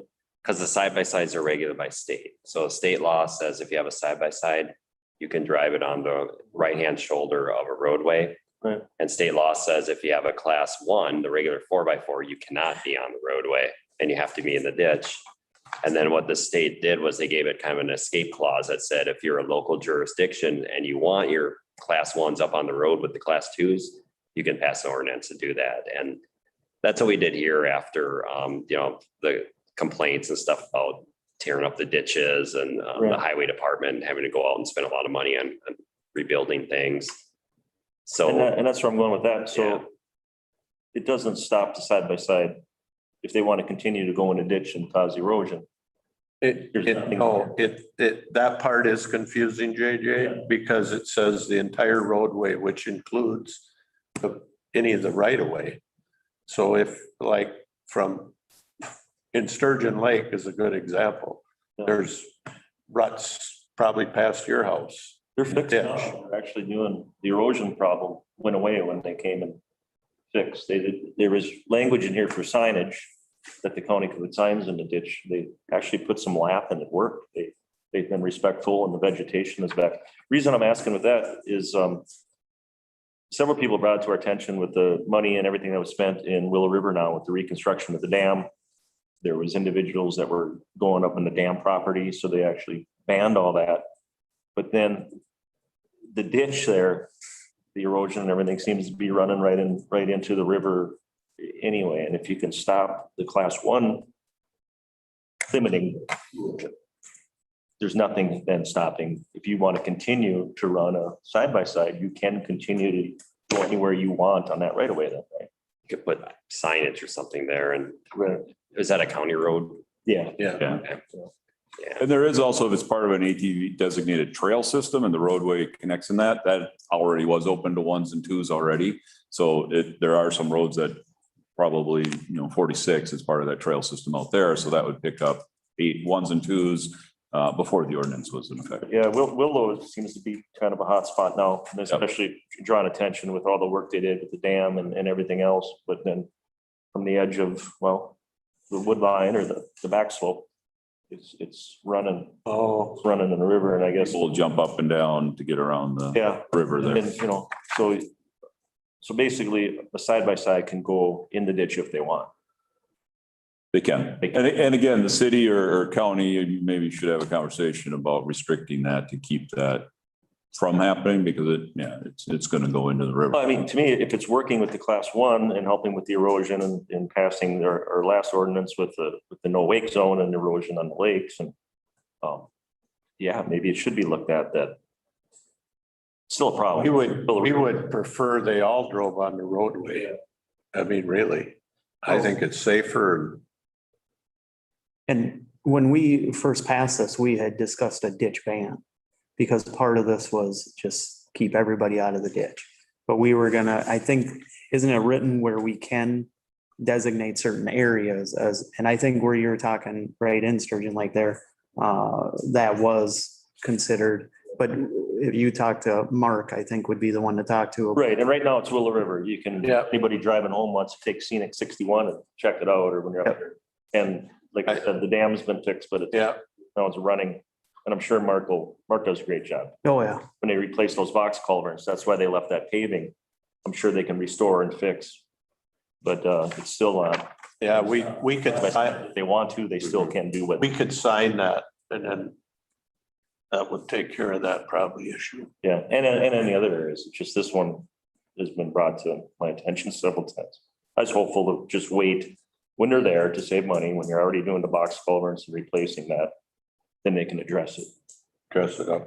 I did not know that. You can still drive a side. I had forgotten about it, so it's a good reminder. I thank the guy for asking the question because I was wrong. Thanks, Jeff.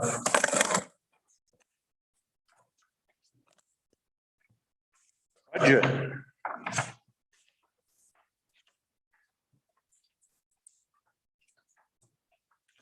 The staff has been doing a lot of work. That's to a balanced budget.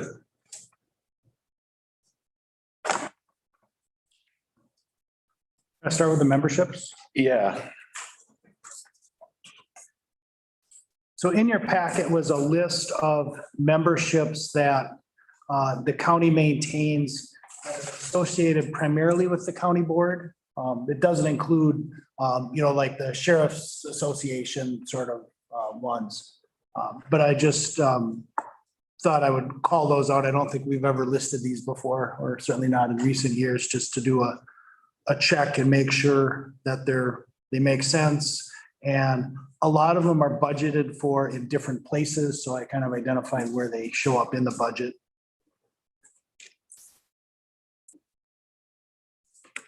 And my question had been to David and maybe to the board.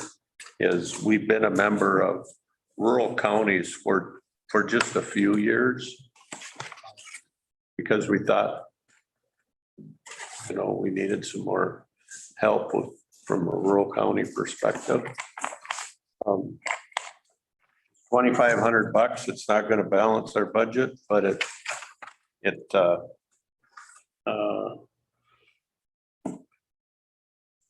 maybe we don't need to make that decision today. Terry would like to go to one of their meetings at AM. They have a meeting on Wednesday at the AMC conference. I just thought, I think there's one that's not on here that we're not a member of, and it's called the Highway 23 Coalition. And I think that's membership is a couple $100. And it's kind of closer to home. So what exactly do they do? The Highway 23 Coalition, they promote the development of commerce through and the build out of Highway 23. Okay. And so Do we have a lot? Highway 23 might not be the biggest feeder that we have to our county, but if you ever tried to get off of Highway 61 on Sunday afternoon and take a left and go over the freeway ramp, you'll understand how much traffic goes on Highway 23. Or take a drive sometime from Hinckley to Brook Park on Highway 23. So I just thought maybe that would keep us, because Highway 23 goes all the way through southwest Minnesota. Keep us involved with those counties. But the Rural Counties Association, the last few meetings, they have a lot of counties that have county hospitals. And so they spend a lot of time talking about something that is foreign to me. Mhm. Because we don't have a county hospital. We run our own hospital. And so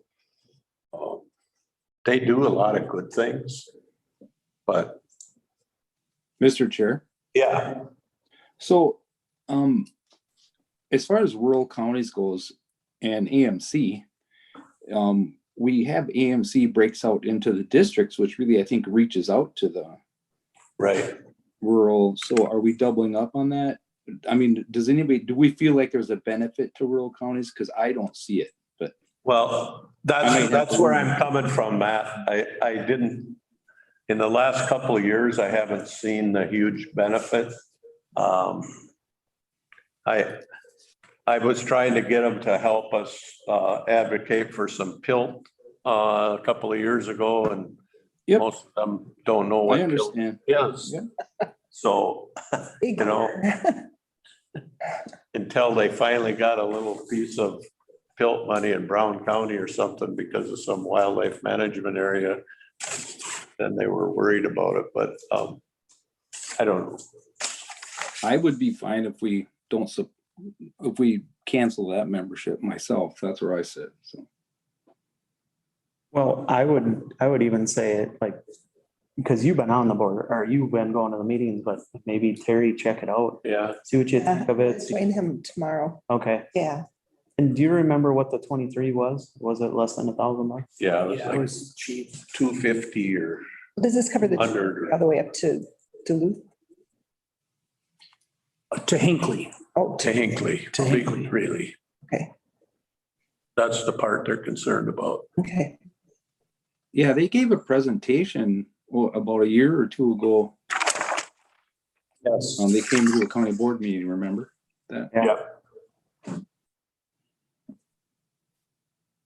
But we got a little bit of time. It's probably a bigger concern for Lax County, Canavy, that's their big east-west thoroughfare.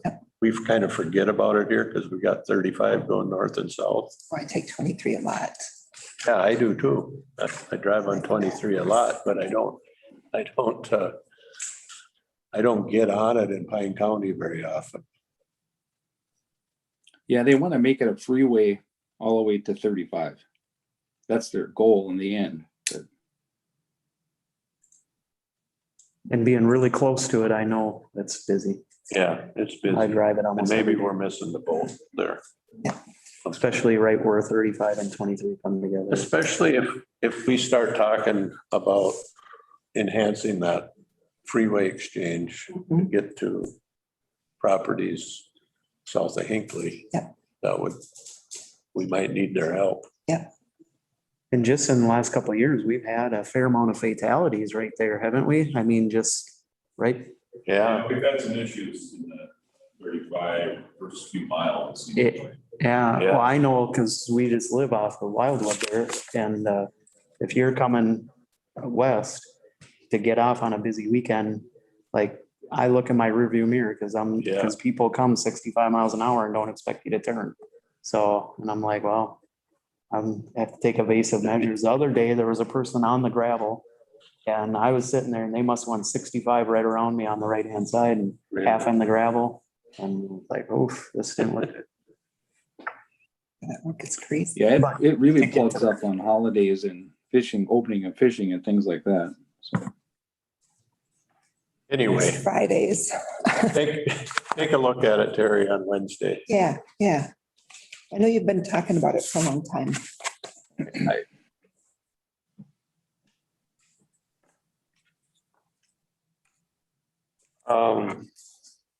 I don't know, the other ones, you know, AMC is what it is. I think we get a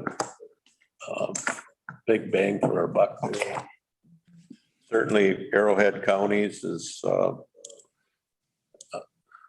been really where we've turned to for our best lobbying support other than AMC. John Angaro has done us a lot of favors.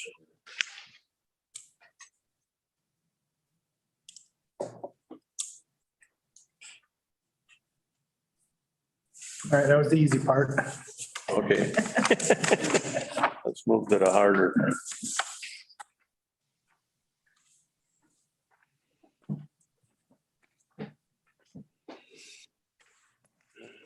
Where is-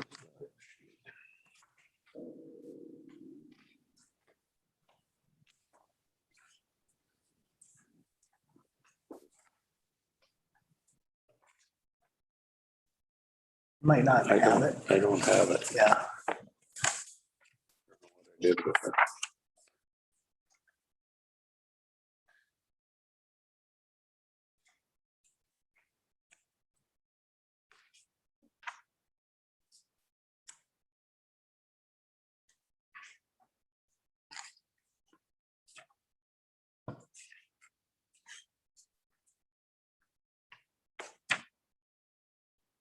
So the bottom line is, after we get all done with this is, we'll go to at some point between now and the end of the month, either today or next Tuesday or at another such meeting, we have to say our levy is going to be this much. And staff will have to work around whatever we say, this is it.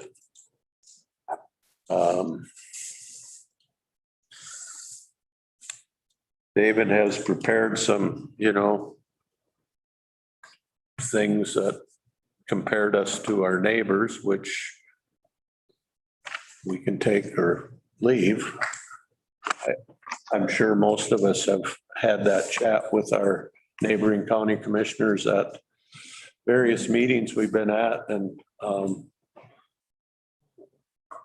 some of the commissioners I talked to yesterday weren't sure that they thought David's numbers were low, where their levy might end up. Mille Lacs County being one of them. They think 9% is not enough. They might have to do 11, which would be a real scary number.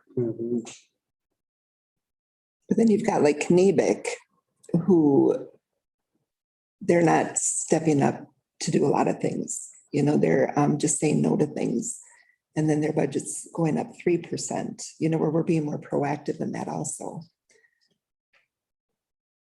Yeah, you know, everybody has their own reasons for doing what they're doing. The Chisago County Commissioners I've had meetings with aren't very happy that 5.75 isn't enough for them to meet their obligations. They don't believe.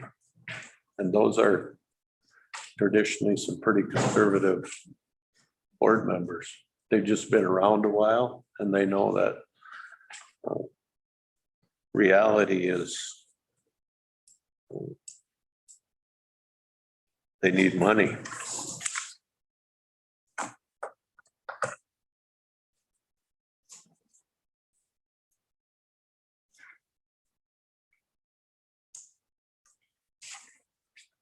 So if we do look at this today, we can set the preliminary levy, right? And then this can. I don't know. Yeah, is this a posted meeting? Well, yeah, it's a legal meeting. We might be, I, we could say a number today and then officially set it on Tuesday.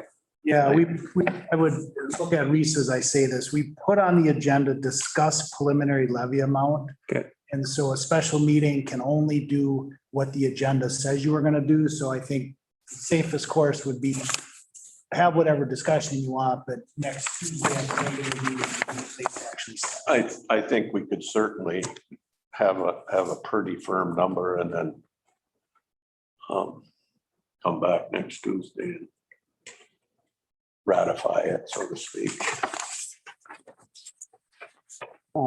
I keep this sheet wherever it is. But I'd like to know what the difference between 3% and 4% increase does for my taxes or my neighbor's taxes. Yours is your neighbors, right? I have the same, yeah, I have the same question. And where does that put our tax rate if we say 4? I can't remember. It's over 60%. 0.233%. 0.233. So Is it more? if we went 3.5, we could, my magic number is always, we've been trying to be 60% and we haven't got there for a while. But that tax rate probably means absolutely nothing to any of our constituents. But it means something to me. Mhm. It means that we've done our homework and got both. I remember when we were 69% tax rate and 7% tax rate county. How bad will that hit our reserves if we go to 3.5? Even be at 3.5 if you got below 60. I think Kelly I can play with some numbers. actual number. What a tax capacity rate of 60% would be. I think we've done that in the past because that is the real number. The percent means nothing. I mean, the real number is capacity, what the levy is. Always messes with people when you say a 3.64. If you did 3.6, it would be exactly 60. Know my percentages a little.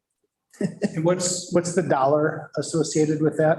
717,661. So that's What was the dollar again, Kelly? 717,661. Thank you. 70,000. That's a difference of 79,740. So 80,000, we'd have to do $80,000 more finessing. So if we look at a 4 with a goal of trying to get it below 60%. That's a good plan. Mhm. We're already at 4.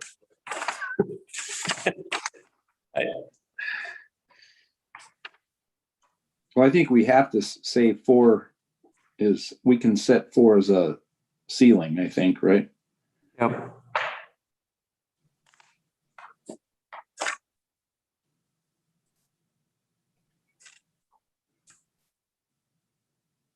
And that, when we say 4, we're hitting reserves pretty good too.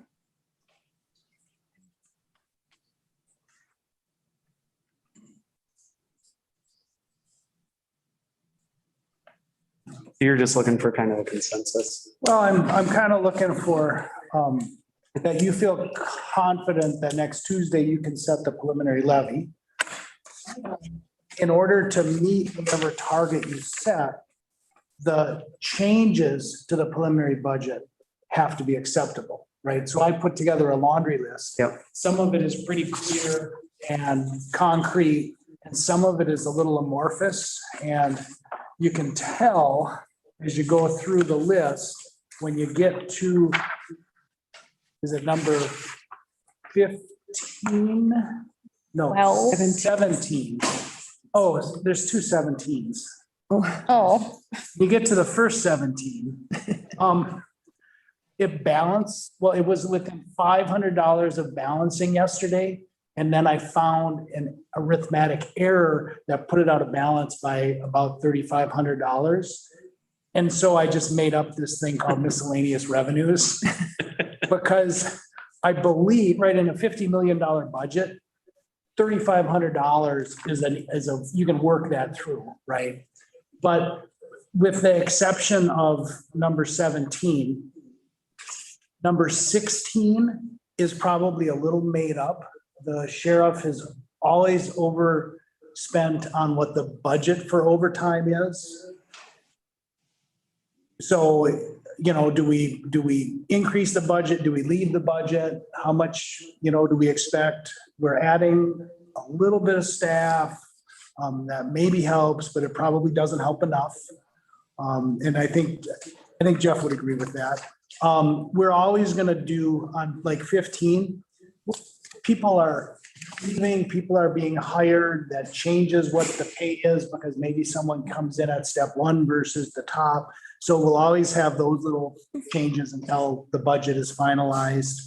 The number 15 is a big one, right? Vehicle maintenance is a shortage. We've had conversation on that. Mark asked for $100,000. I'm proposing a $100,000 increase. I'm proposing that, well, if we make that 75, that 25 helps us get to balance. The purchases, I'm proposing that we take those out of reserves from the general fund. If you look at the levy history sheet, right, this is really, it tells a good story where previous county boards have worked hard to make sure that the fund balance increased to a level that gives some flexibility and breathing room. And so, you know, I'm advocating that, well, now is the time to maybe consider spending some of those reserves. 13 is again, a gimmick of saying, well, we think Kelly and her staff are going to do some ARPA administration. We legitimately can charge that to ARPA. Let's put a number there. Numbers 11 and 12, we are way underspent in 2021, this year. So we budgeted money, we taxed for it, it's in the budget, it's not being spent. So we're going to carry those forward. In essence, those amounts will be spending reserves, but they're spending money that you budgeted this year, next year. So there's a, you know, there's a story there. Otherwise, it just builds the reserves, which is a legitimate thing to do, but that's part of the balancing equation. We have this just unfortunate situation on number 10, where the revenue that HHS pays to the general fund is decreasing by about $44,000 because we're vacating the South Pine Government Center. That is a long-term good decision. It's a short-term budgetary issue. I'm just saying, well, if we, in year 1, take half of that from the reserves, it's a one-time expense in 2023. maybe can adjust the rent that HHS pays in the other facility. I'm looking at Kelly just to make sure she doesn't throw anything at me.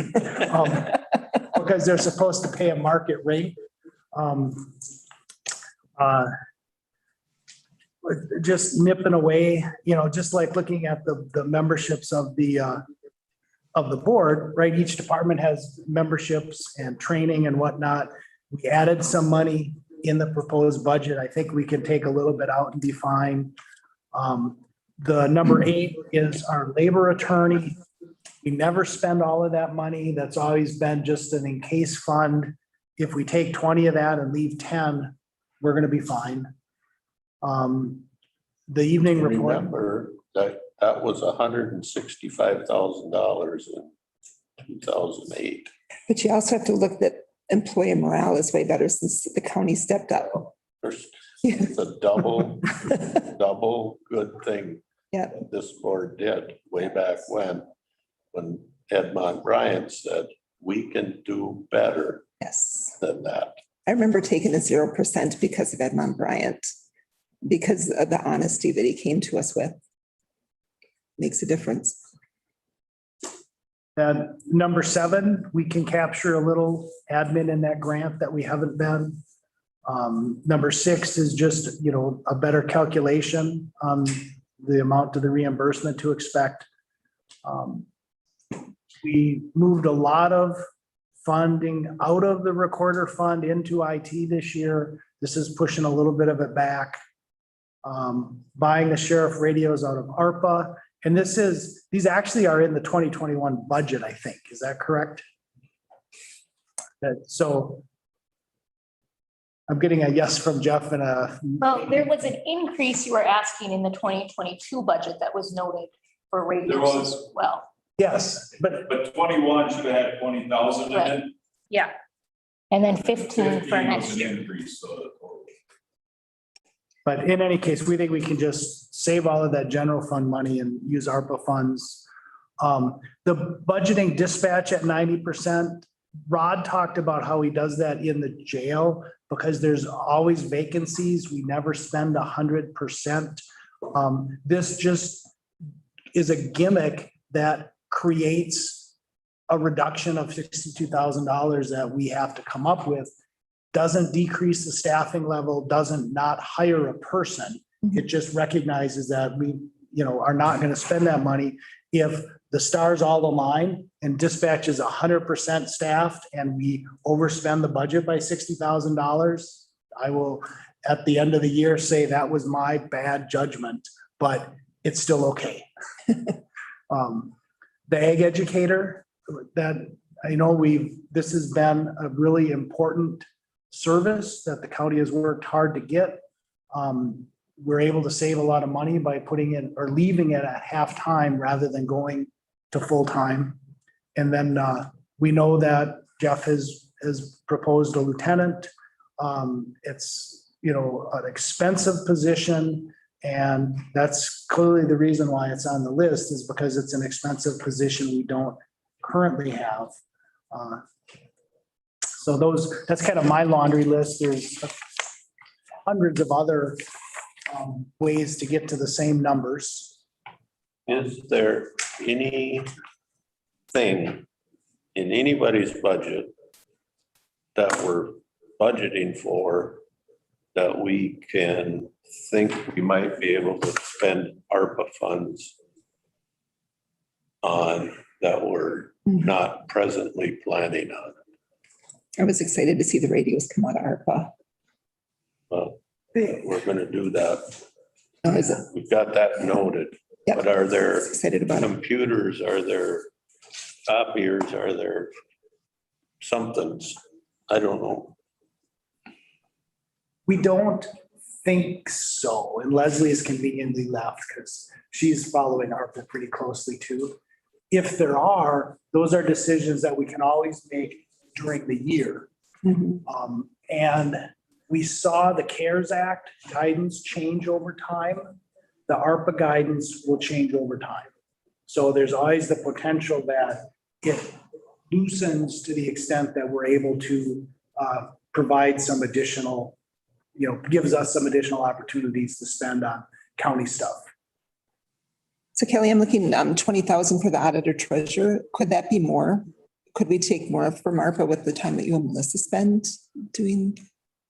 Well, Leslie's back. Depends on how much time we end up spending. I mean, the state auditor is gonna wanna see, likely gonna wanna see time track logs. Okay, This day I spent 3 hours, this day I spent 2 hours. And so that's an estimate of what it's gonna be, but okay, it's the best estimate I could. yeah. And maybe it will be more but it all kind of depends too, like I said to Dave, when we were coming up with that number of how much, as those programs take off, the housing program with Lakes and Pines and the different things that we've got going, how involved we are in that financial side. Is elections going to kick into time spent for ARPA? I mean, we know that it did for CARES Act. So there is kind of a separate piece for elections, so I guess we could see how that shakes out. Of course, that still has to be handed from the state down to the counties. Okay. Mr. Chair, Yes, Matt. so I just have a question for last year's budget. I can't remember if we budgeted X amount of dollars for reserves, but I thought we did. And was it a zero last year? That's correct, Matt. We did not budget an excess of revenue over expenditures. But But we didn't spend, If I'm we didn't reading spend the- any, right? if I'm reading the tea leaves right, of course, we're a long way from the end of our audit report for 2020. We will probably end with a increase in reserve funds. Not very much, but yeah. Not much, but we'll be in the plus side, won't we, Kelly? Unless the wheels fall off between now So, and December. yeah, that's why I was asking. So we're being pretty accurate with. our I budget. think we've done a extremely good job the last few years of doing accurate budgeting. I agree. I think that really helps the board understand that when we put a number down, that's what the number's gonna be at the end of the year. Because we had some years where that didn't happen, and then that becomes compounded the following year.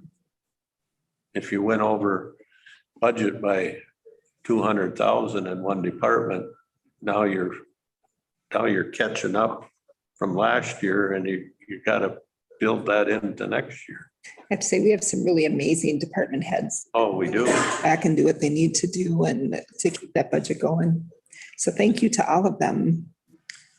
Well, so if I can finish, Mr. Chair. Yeah, go ahead. Sorry.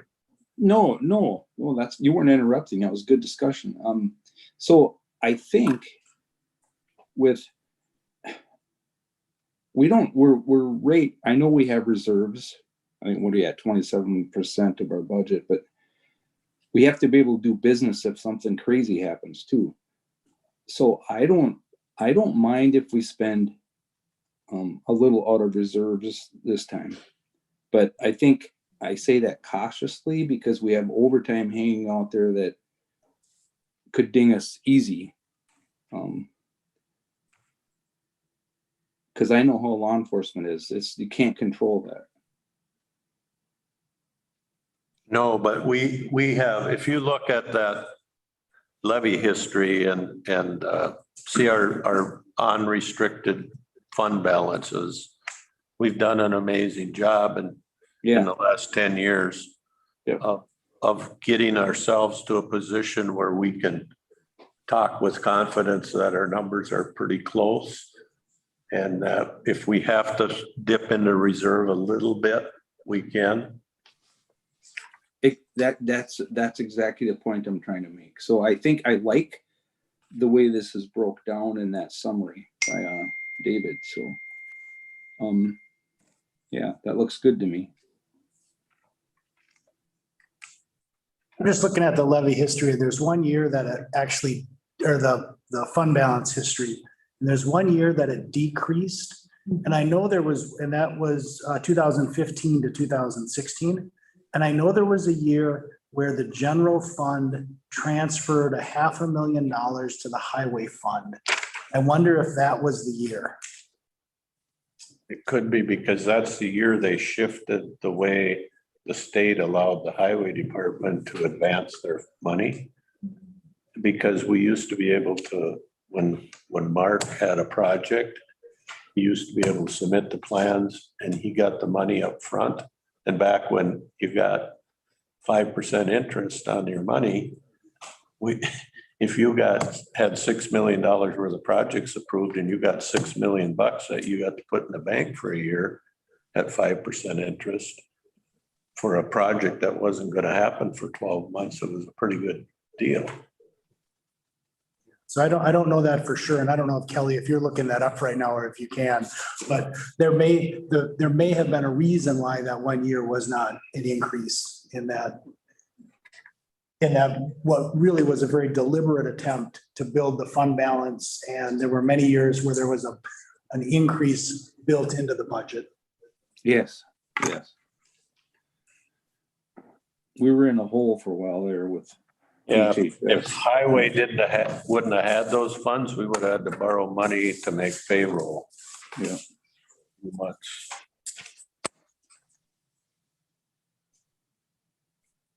Well, I like don't want your, to end up there again.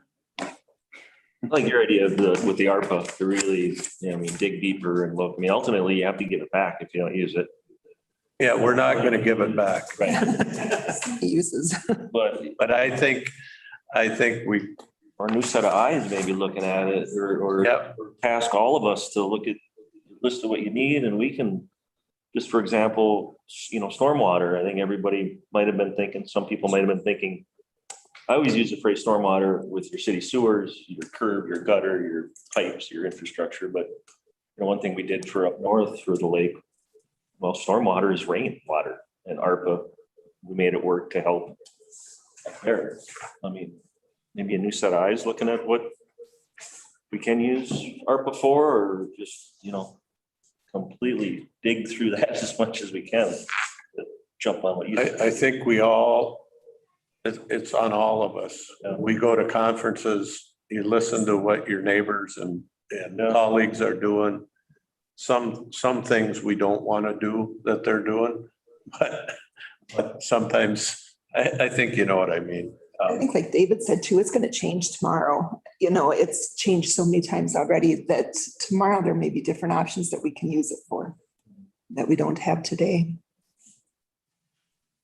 Just to get it down as much as we possibly can for the levy. My opinion. Yeah.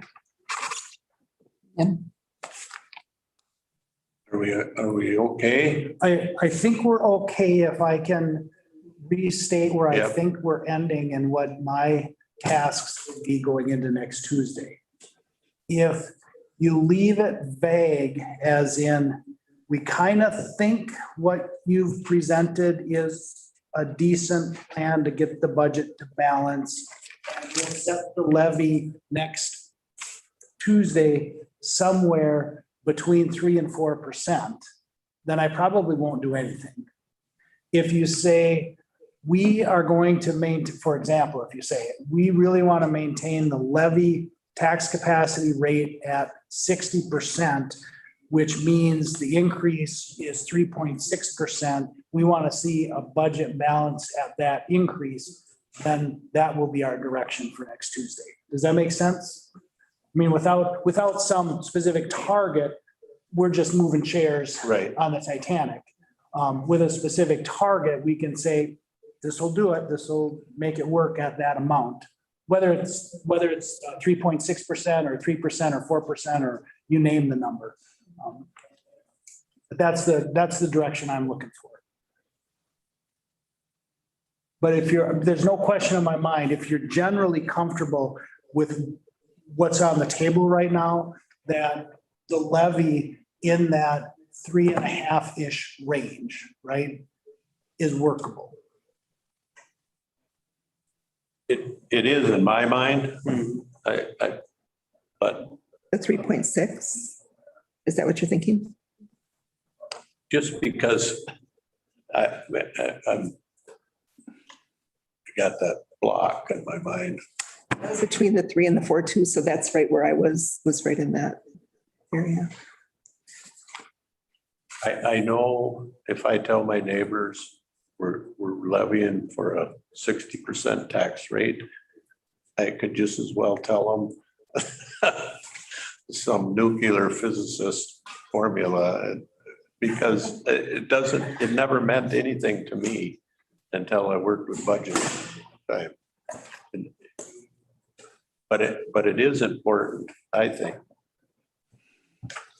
If you listen to the people in Aiken County, that's what they shoot for, but their tax rate's like 37%. So they live in a dream world, the rest of us. You remember those years here where you were working hard to build the reserves and spending their reserves? Yeah. And they have spent their reserves now. Yeah. I mean, I think they're feeling that. They've caught up to us. I mean, they have. They still have a lot of high value homes, so their tax rate is still a lot lower. And we can't change that.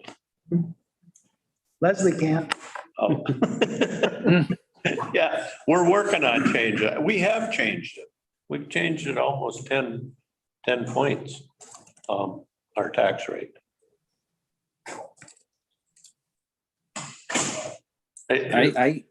Mr. Chair, Yeah, we have to remember that the public expects a certain level of service from the county too. Right. And I don't think we have much fluff in this. It's pretty much just the basic services, so.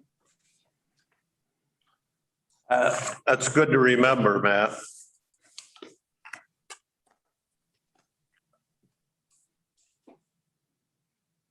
I remember telling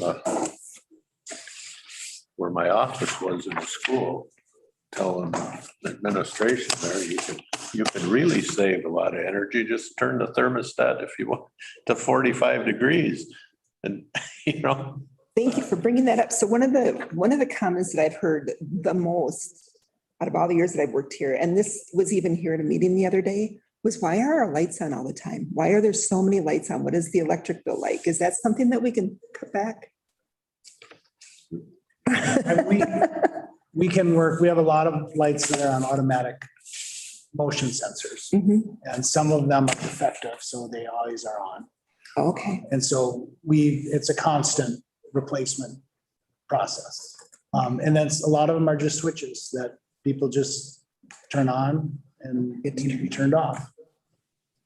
I mean, in the final analysis, that probably doesn't impact the budget to a great extent, because so much of our electric is generated by the mechanical systems, the air conditioning, the pumps, the really intense electrical stuff, not the electricity, because almost everything is pretty high efficiency light bulbs. I heard that so often. Every time you drive by, it's blazing. they don't have Becky Holland walking through the house. Why do That's you me. keep those lights on? That's me. I'm the one that pays the bill. I shut them off. Yeah. And this building is hardwired where these lights that rim the overstory are on a light sensor. So when it's dark outside, they turn on.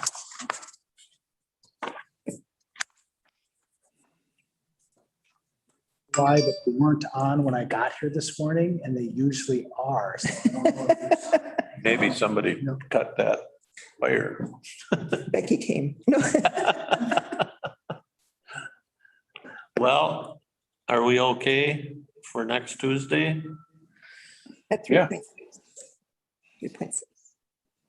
So that'll be about $80,000 of more stuff that we have to find, which, it's certainly doable.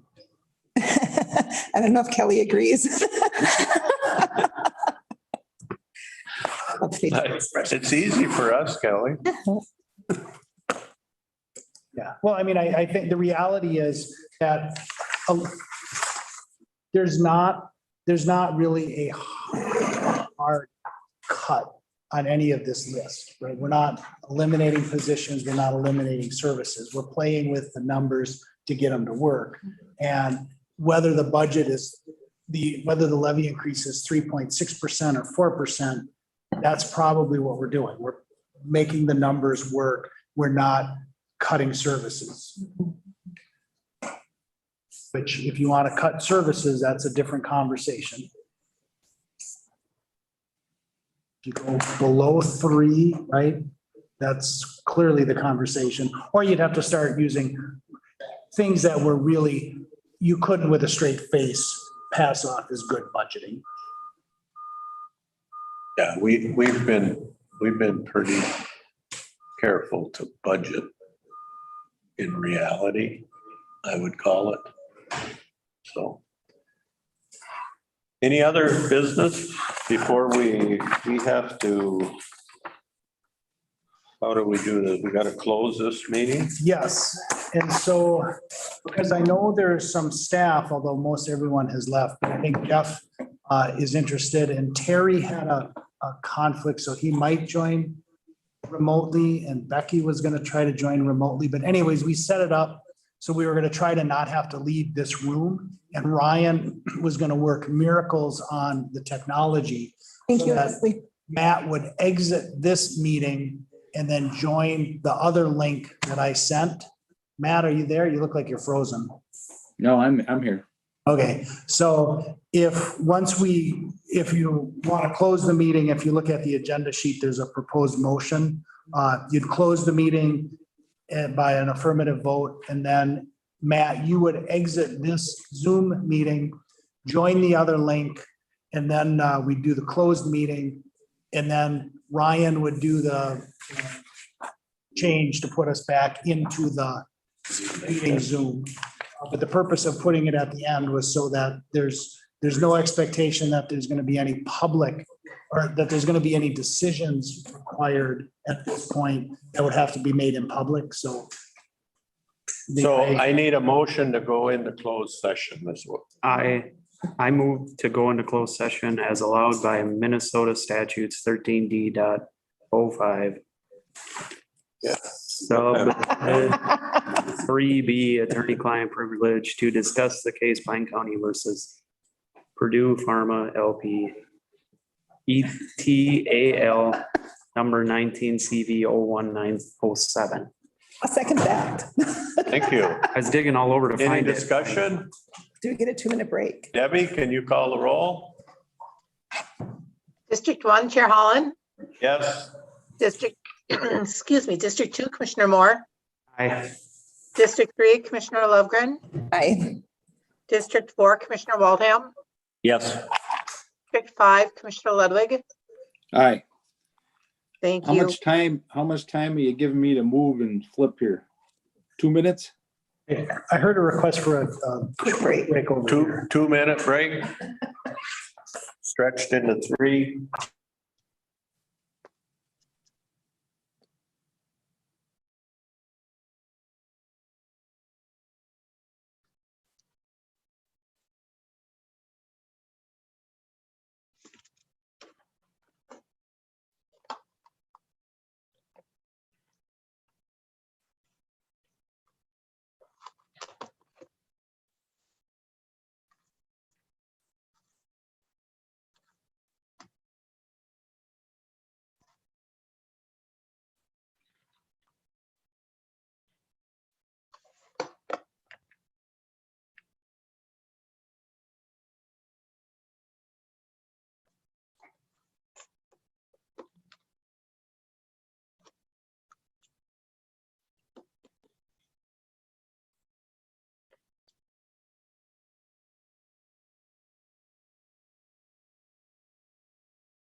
Are we back on?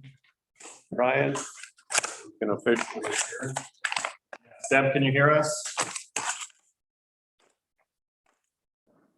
Deb? You're muted. I'm here.